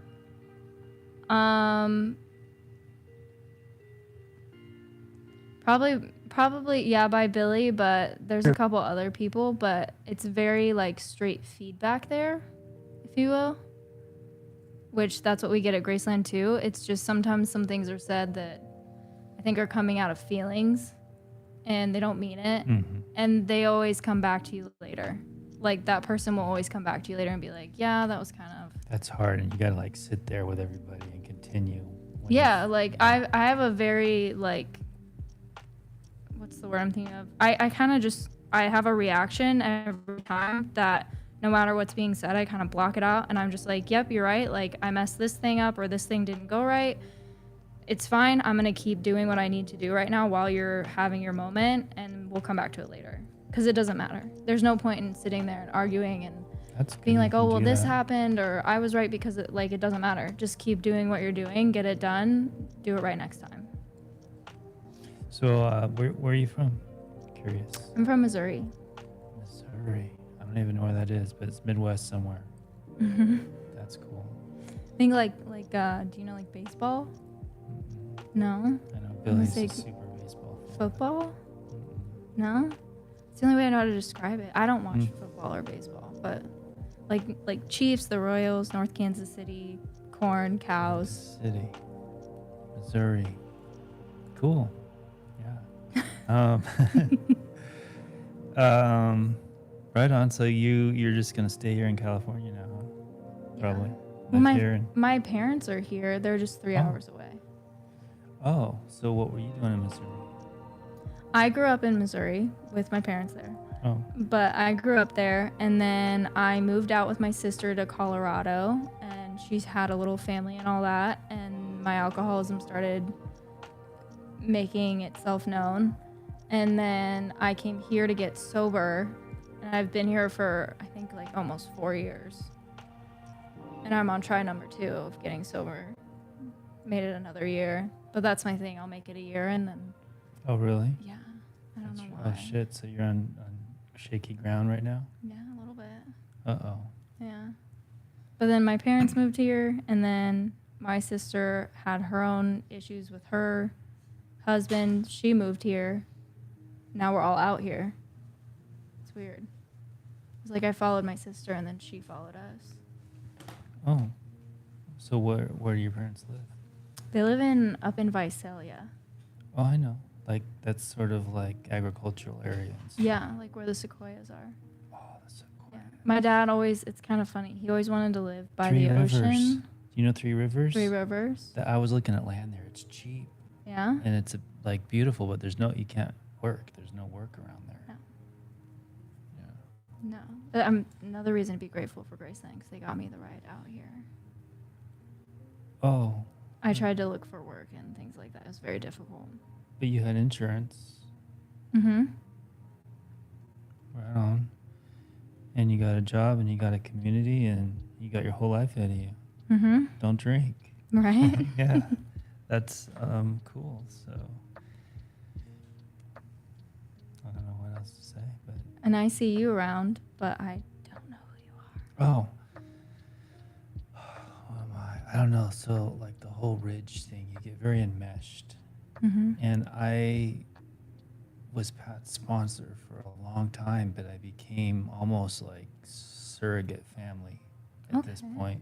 And I lived over at Sherwood for several years. I have a little daughter, and we were real happy there for quite a while. But always, anyway, I don't want to get too into it, but I just became part of Pat's life. Yeah. And I have a plant business. Like the plants there, I do that all day long, and that's like my job. That's cool. Okay, I didn't know that. Yeah, it's a little business. And talking to the mic. Yeah, we've been looking. We're supposed to really actually be looking in here and not at each other. Yeah, you look at each other through the phone. But sometimes if you're talking to somebody, you get I know more you just kind Like a of big it's shot. more personal. you just kind of want to get used to it because it's you know. Oh my God, they love this chat so much. Who does? This is great. You guys are great. They love you guys. We are. Just the chat, AJ. She's like a big gifter. See, I know who my people are now that we've been battling. Different supporters, Maggie, Heck Claire yeah. Bear, AJ, Zach here. Thanks so much for the rose, Zach. So yeah, Sharpshooter says thanks. They're doing great. All of this we love. Thank you guys so much for being here. Thank you for liking the live. And if you share the live, if you hold the screen for a second, it pulls up a bunch of people you can send this to. Oh, So cool. watch, Billy, pull up your TikTok and send it. So if you guys want to send it to as many people as you can, I think it lets you send it to like 40 people. If everybody did that, then we could get a lot more people in the room. It's just hard live streaming. What do you want me to do, Pat? Just find our stream, like just start scrolling till you come across our live stream. It should, there it is. Just showed right up on your For You page. And if you first just like it a bunch, just keep tapping until you can't tap. No, keep tapping. Oh, just Keep going. Watch. Just don't stop. You see that little bar up there on the left? That heart? Keep going. Bring that up to the top. You see how it's going up? Billy? Oh, you stopped. Well, he had a. That would have went away. Something in a way. But that would have went away. Yeah, I saw the little thing up there. Yeah. So this is like how TikTok works, right? And this is how we're gonna get more people to pay attention to what we're doing. And also, just so you know, Billy, this is the podcast. So this. Well, I like this part of it. Me talking here. I'm like in the podcast, we could really get into it. Yeah, but here it's been like this, that, and all No, the other but stuff. that's not what it's. And I wanted to talk That's a what little it's more. like to work at Billy. No, but Billy, this is. I know you guys need to talk into the microphones, and and you look need at to look each other into in the there. phone. What'd you say, Erica? I said that's what it's like to work at Billy's. Oh, right. Okay, but there's a reason that I put you in charge of this. Me? Yes. Okay. Because I don't want it to be like that. Crazy. Okay. The only reason it was like that today is because I'm making sure that this shit is on point and that our frame is on point and that we have the audio on point, that we're streaming and reaching as many people as possible. Yeah, but we had a couple. We have her and, well, we could talk to Nate maybe next week a little bit. Yeah, I mean, bro, that's the other great thing about this is even better than the other location, Billy, because we don't have a sober living above us. And there's people that live here. You know what? When I think of the podcast, I don't even think of Graceland. Right. Well, my house. This is like my house, but even better because we don't have to worry about the noise as much, and we have 6 sober people who live here that went through Graceland, and so we're always gonna have someone to talk to, and there's always gonna be something to talk about. Wait, but you said you don't think of Graceland when you think of the podcast. What do you think of? It started at his house, and then we moved it to Graceland when he opened Graceland.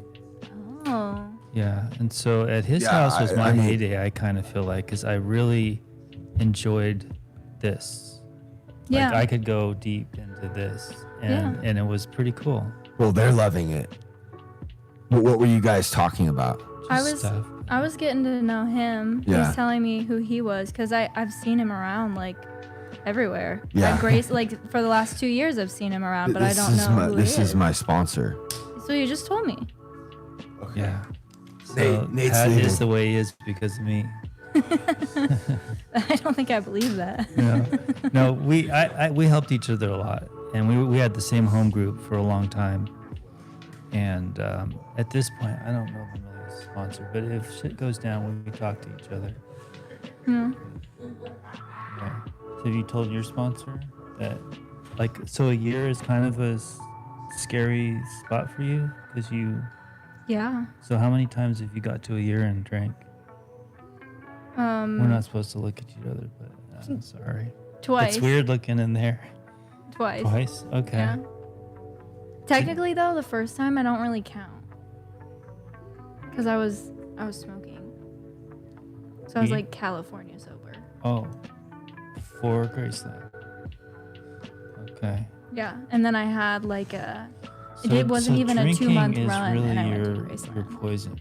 So, like, Yeah. You can smoke weed and function and stuff. No. Not really. No. But alcohol really takes you down. 'Cause, Yeah. Yeah, I have alcoholics. I live with them right now. I'm sorry, I'm not trying to talk shit or anything. No, go for it. God damn, that shit makes people act so ridiculous. I'll just say that. Yeah. I would be told, like, I was recorded a couple times by my best friend so she could show me, but I would go from like laughing, having a great time, like seeming like when I relapsed and Madison found out, she didn't even know that I was drunk and we had a full on conversation. Really? The only reason she found out was because she was trying to quit vaping. She reached into my purse for my vape and there was a bottle in there.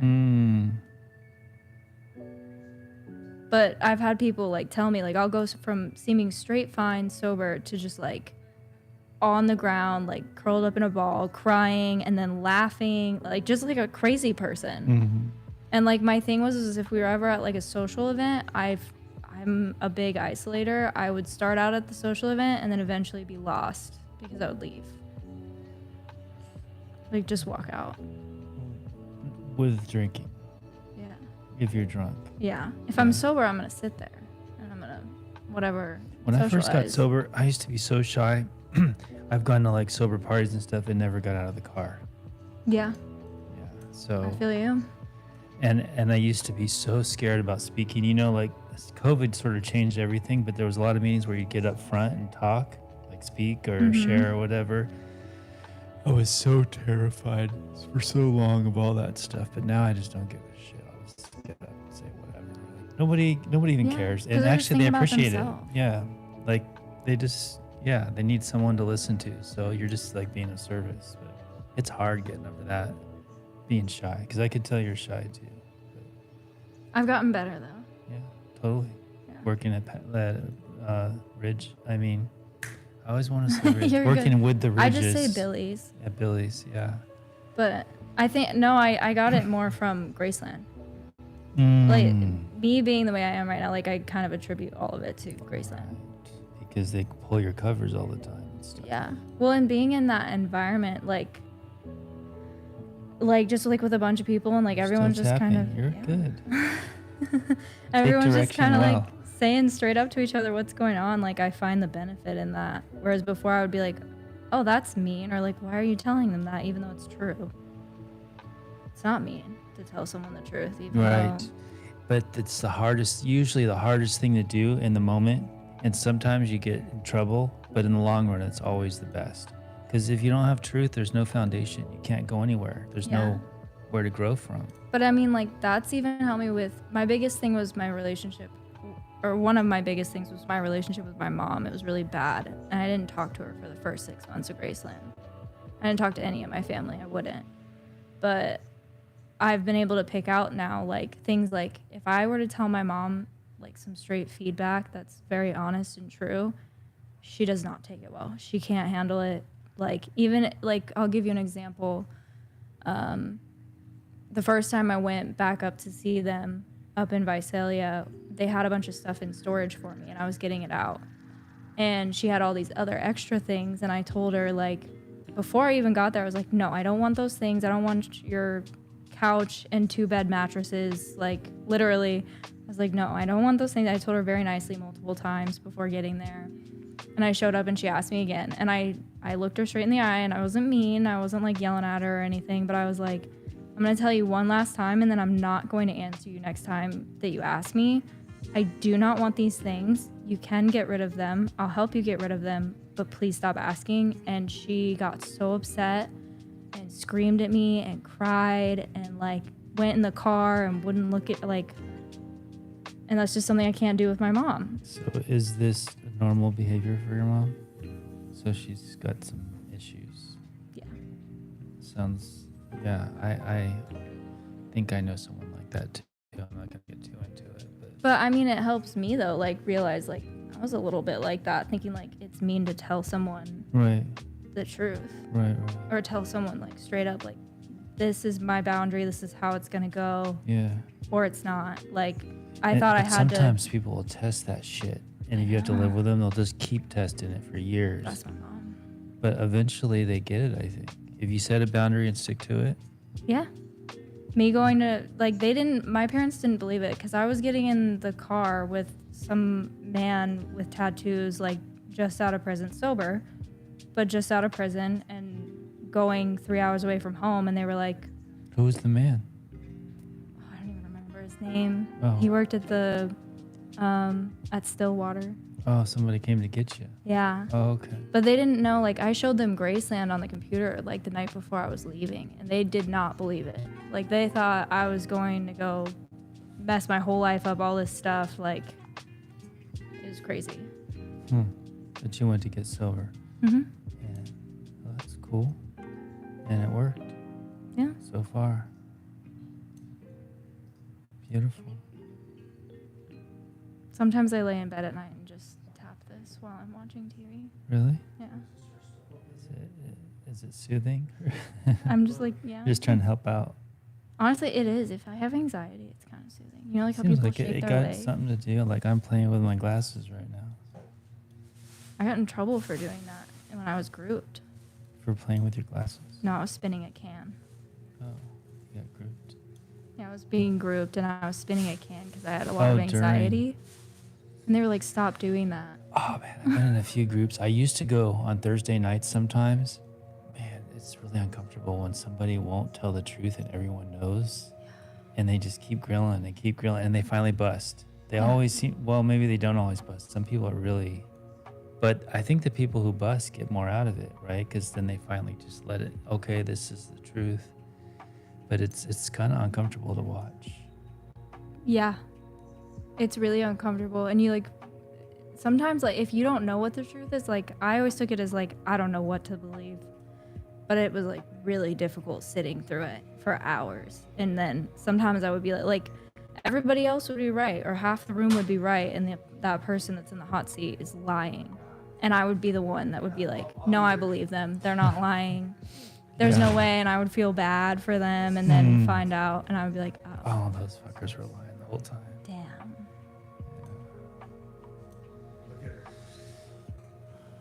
Yeah, she's good. she takes direction really well. I mean, yeah, but you don't need to do that. You actually don't necessarily want to do that. I mean, you just do it like you. So here's what it is. Each person in the live is allotted like 3 diamonds. So if you like a certain amount of times, you get 1 diamond, and then you get another. So like, but you can't just keep. It cuts you off at a certain point, I think. No, I was just telling him I sit in bed at night sometimes, pull up your guys' thing that you're doing, and I watch TV and just like it. Wow, thank you. Yeah. But I don't need to do this? It's not going to help? No, you don't. What, will you turn that down, Billy? Turn what down? I think it's your phone. Oh, shit. Yeah, it's normal. It happens a lot. Okay. I can't even hear it. How's the... Blue and White are here chilling. How's the sound, everybody? Does anyone have their hand up? Does anyone want to talk? I don't know what happened to Discord. We abandoned them, really. Sort of. I mean, they're here, but I never really engaged. And then why is this just like loading? It's just been doing that for like an hour. This is sort of like what I need you to be focused on. God, I list stuff. Do you work weekends? Usually, yeah. Tomorrow I'm going sailing. Whoa. Yeah. I'm signed up for sailing lessons. Oh. Yeah. You know anything about sailing? No. Why did you pick sailing? I needed like, cause I've gone a couple months now where I was doing like 60 or 70 hour work weeks. And I was like, I kind of need to get a life again. Yeah. That's a lot, especially with Mr. Billy Ridge. Yeah. I don't know, but I like it though. It's yeah, like, he's cool, but it just seems, really, you like Yeah. working 60, 70 hours? yeah, it's my thing for sure. Wow. Like sitting there and like memorizing Teamwork. client's address, what's going on, like putting things together, learning about the sun run, like, and making lists. That's like the biggest part of my job is I make lists. And I make sure other people get stuff done. And I make sure everything is checked off. Everything is billed out. Everything is. And you feel good. You like it. It's an accomplishment. Organizing. Yeah. Nice. Yeah. Shit. I was happy yesterday. I'm about to call my dad and ask him for some fucking money for you. I left work I and need help. asked for money for me. No, I'm just joking. What? No, like No, I left work and didn't get yelled at. so this is so Graceland has benefited them so much. Yeah. They have their whole staff is Graceland, but we don't have, and like we're losing copious amounts of money every month just to help Graceland? people. Yeah, it's like bad. Me and Danielle have been paid for months, so it's just like, I was like kind of joking, but like also like. I came in though. Where did all the girls go? I know. We only have 2 girls. We had like They so many fucking girls. There don't- was no room. Yeah, people just don't want to do the deal. Or is it that they don't have insurance? No, they're like crazy and they yell and fight and want to break Zach's legs and What is the deal with Zach's legs? Well, and, there was a clip on our social media of Hannah just like talking about, I'm gonna break your fucking legs, Zach. But I've heard multiple people say that to him, and I'm like, why the legs? Like, why are we going for that? Well, that's so fucked up. Why is that people's He's go-to? about to have his leg like amputated. Isn't he about to go visit his daughter? Yeah, he can't. He's already back. Really? Yeah, he's I gotta talk to him. doing great. So they got kicked out for that, I guess. No, Hannah was a different story. I tried with Hannah really hard. She was a lot. I don't even know how to.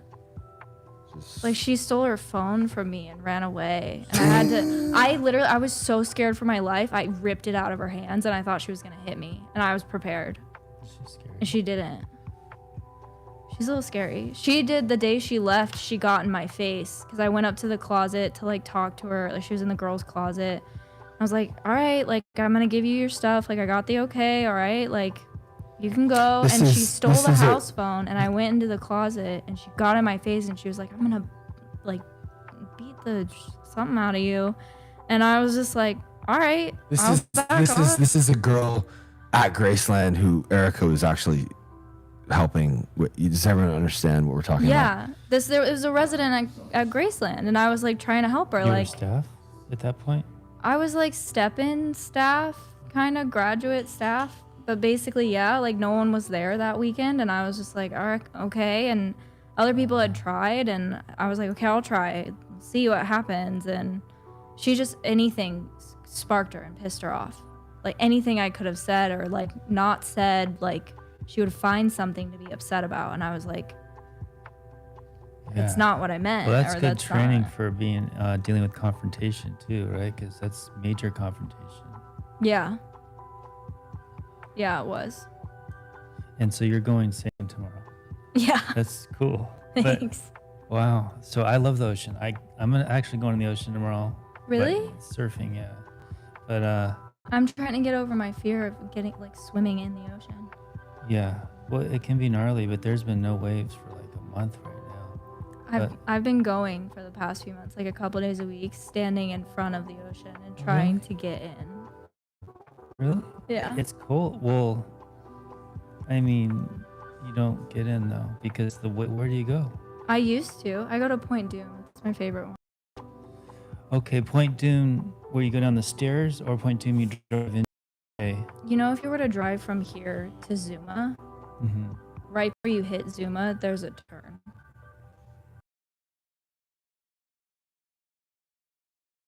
So like not right on Point Doom where there's like a recreational park and you know like that cliff where people will like rock that's climb? a really good surf spot on this side of Point Doom, like on On the the one left side or the right side? On the left side. The left side. Okay, Yeah. I'm on I think the right side The right closest to side. Zuma. Yeah. So okay. Yeah, yeah. I can't figure out how to get to the left side. I've tried to drive there. Oh, there's and only I- like 5 parking spots. Yeah. It's really a difficult spot to get to, but it's a really good surf spot. But I just go to Zuma. Mostly I go to 13 or free Zuma, which is right before, I guess, where you're going. And you can just drive right up and the sand's right there. But I love the ocean. I do too. I used to swim in it. I used to when I would visit, but like one time we were visiting and I got stuck. Like I got pulled under and I had goggles on. And like it was all black and I couldn't figure out how to get which way was up. It happened scary. one time and now I'm like Scared. But it's gnarly sometimes. But well, so you just go and try to get in. put your feet in. You get up to like here or something? I got up to here once a couple weeks ago. Is it cold? A couple weeks ago it was warm. Yeah, now it's getting cold. now. I'm not really worried about the temperature though at all. It doesn't bother me. That's so cool. I think it's cool that you go surfing. Yeah, I mean, I love it. I haven't gone. My shoulders, I don't know what's going on. My shoulders are really sore, but I was going like once or twice a week for years now. And I started by going to the meeting down there, on the sand. And then The Zuma beach meeting in the morning? Actually, someone called me and wanted me to speak at that. I forgot all about that. But I didn't even know they still did it. it's still going on. But now me and my sponsor were doing that. And then he said, let's go. I've actually been bodyboarding. And he said, Bodyboarding's fun. yeah, and my knee's kind of jacked up. So I just bodyboard. But you're still catching waves. I just say surfing because people know what that is. But it's become, what do they call that? A self-care program? It's become part of my self-care program. And I just love going in the ocean and being down there so much. Yeah. So I think that's cool. You should get in. Yeah. Do you go in the morning or when do you go? I've thought about trying like a bodyboard, like seeing if I felt better. I'll go with you. I have extra ones. Heck yeah, go with me. I'll go with I've like asked people. I've gone into Graceland. That's usually where I go. Is I go there and try to Try to find get people somebody? to do things with me. Yeah. I'll totally go with you. I have an extra bodyboard. Heck yeah. When do you like on the weekends and stuff? Usually, I go in like the mornings on the weekday. That's the other reason why me I like too. I like Billy's because I get up in the morning and can have a whole day and then go to you don't work. have to work till 2. Yeah. Wow. Well, yeah, I work down there. So it's like perfect. I go in the morning. Yeah. And then if it's really good and it's a beautiful day, I like don't end up going to work. Really? Sometimes. Well, or super late. But yeah, I mean, we're so blessed to be in California. We got the mountains and the beach is so beautiful here. Yeah. I'm just really grateful that I started taking advantage of it. I know. I have definitely since in the last couple of months I have. I think at the first it was a little difficult because I was still like. I feel like saying re-getting sober is not the right term, but re-getting sober and like, acclimated again.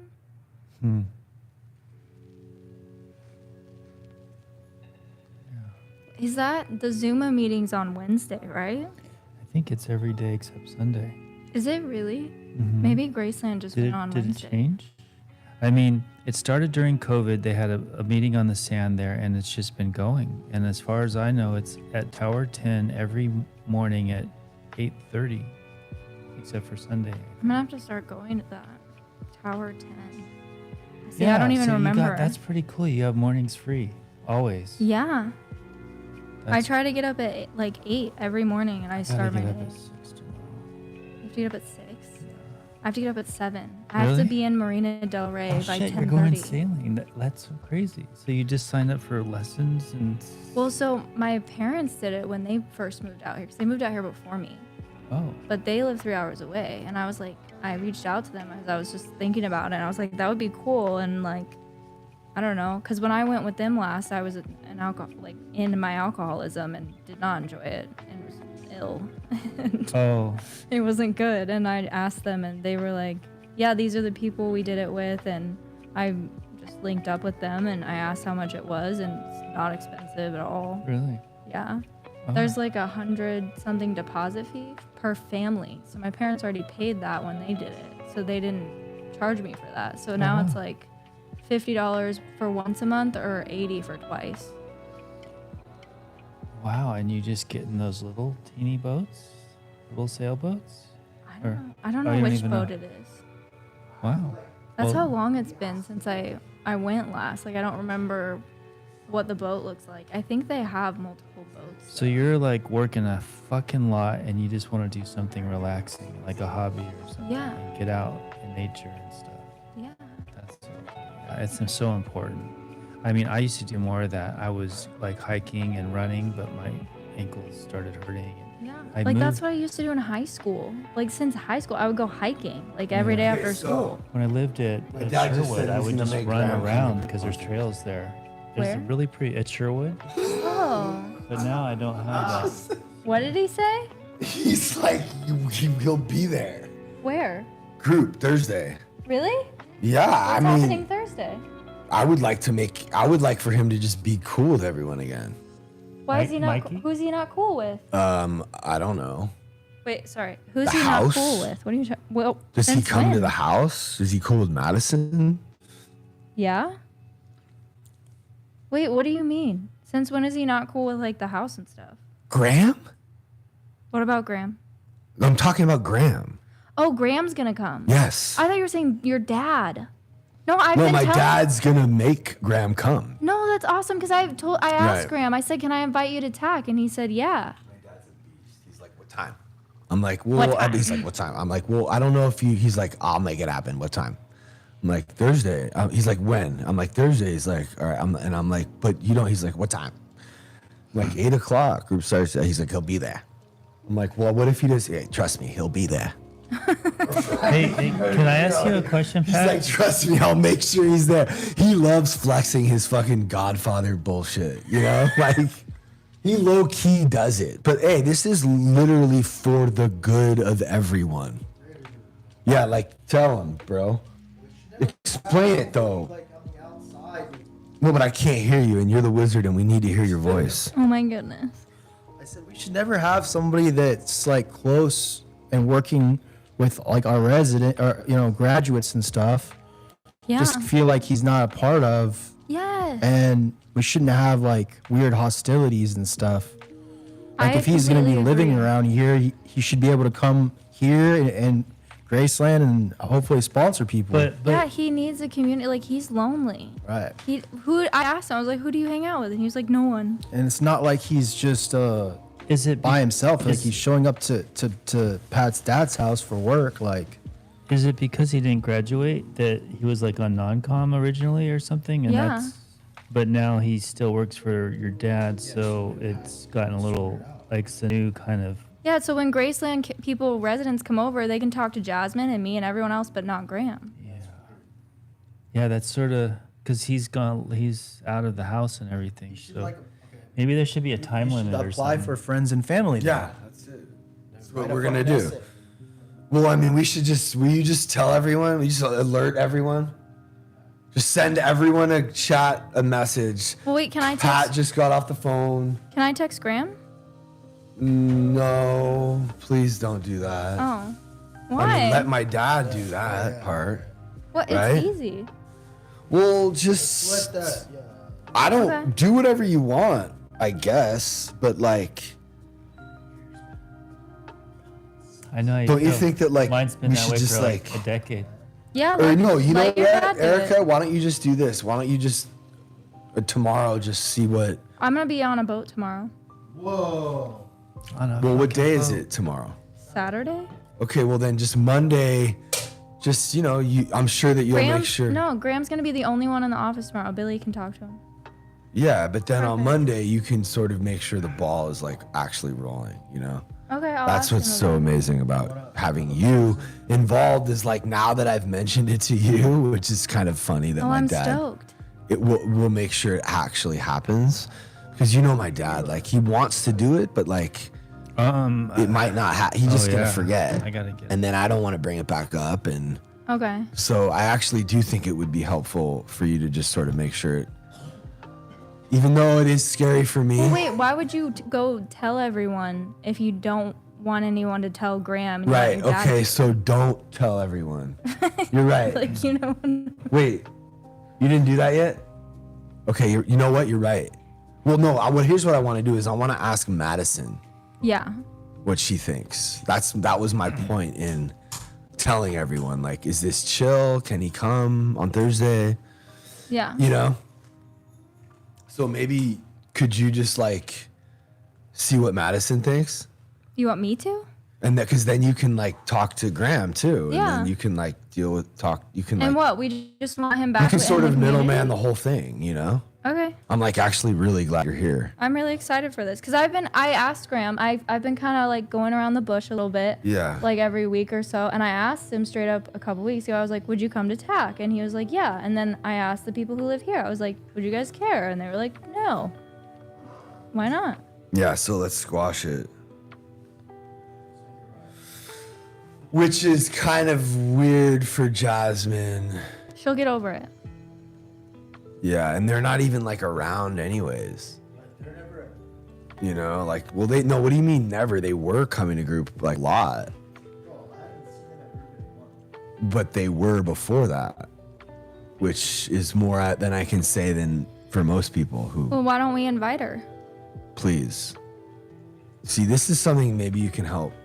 The only thing is I can't be there. I work nights. But here's the So they'll thing be that there. we have a problem with like letting everyone know about the things we're doing because the things we're doing are like hard enough in and of themselves. Like doing group, we're like, okay, what do we have to do? We don't like, always forget to like send out the reminder I know. Zoom link. And then also we forget to send out this reminder link for the people here. We're just not, that's why like, I don't know. I just, Well, maybe the Graceland chore needs to be rewritten because that was like a big deal when I was in the house, sending out the link. I know. Well, that was because I had to every week I had to make a thing of it. Don't you remember? Why'd you stop? I just need help, you know? Well, tell our staff members like that Yeah. are there. Here, Ryan look at and me through the Mason. thing. Tell See, the we gotta staff fix members this. like, hey, we gotta What make are we sure gonna do about they're this doing situation here? I don't know how we're gonna. Does this work? This Because they works. keep wanting to look It back feels- at me. It Look at feels him. less intimate, like Yeah. talking to like face to face. It feels like you got Yeah. a connection. But when you're looking in the screen, So- it's Like less if so. one of those screens was here and the other one was facing him and we were facing each other, I would have Something an like easier that. time. I just think like for certain things. I don't know. I just don't fucking know anymore. Well, just think Me and about your it. sponsor are going bodyboarding. Nice. She goes to the beach every week. So do I. I have to Nice. get in. Yeah. I have to get up. The link for group. Yeah, you're good. Great meeting. Let's move into the lounge. This was a great meeting, Billy. Thank you so much. Yeah, thank you. Sorry. Let's run some battles. Wolfpack. What's the lounge? They got a little neglected this day, but Thank you, for Wyatt. coming. This is They're always beautiful. neglected. when I'm All we here. have to do is keep Every doing time. this every Or week, Wolfpack. and I think we're gonna have something really special. But let's see what kind of smoke we got. Are we Right, done Blue? now? Yeah, we're Hey, done. my throat is sore. What can I do for that? Yeah. Okay, that's like what I can stop doing. Like, what Here, can I come here. actually do right now for it? My okay.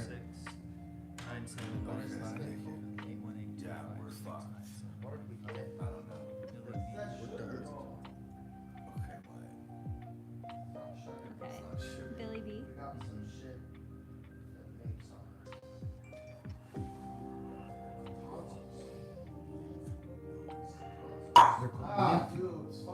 What's That was so uncalled for. what's it called? They're That loud. what you do? A botanist? Right in my ear. I mean, they call it a plant tech or interior escaping instead of landscaping. It's interior. It's a real beach business. Oh wow! Okay, I'm gonna make this more simple and I'm gonna put plants. Oh, Plant you just emojis. the plant guy. I'm the Plant plant guy? guy. Yeah. Yo, let's Plant take guy. that. Let's take that. What's your 19er. favorite plant? It changes, but Do you like flowers or like grass? No, it's indoor plants, so it's like mostly subtropical things. It's a whole industry. They grow a lot of plants in Hawaii and Florida, all for indoor. Okay. Are we still live on I think I probably like begonias right now because they're really cool. Do they have an emoji for that? No, Are I we use still the live on leaf YouTube? emoji. The leaf? Yeah, they are. They're having the after party right now. They're not talking to each other. That one? No, there's got. You guys You are have an talking. iPhone, right? Yeah. You're right. shit. We'll go to Maybe plants. just stop the stream. Yeah. All right, people. Where's plants? I don't have my leaf. Your leaf? Here.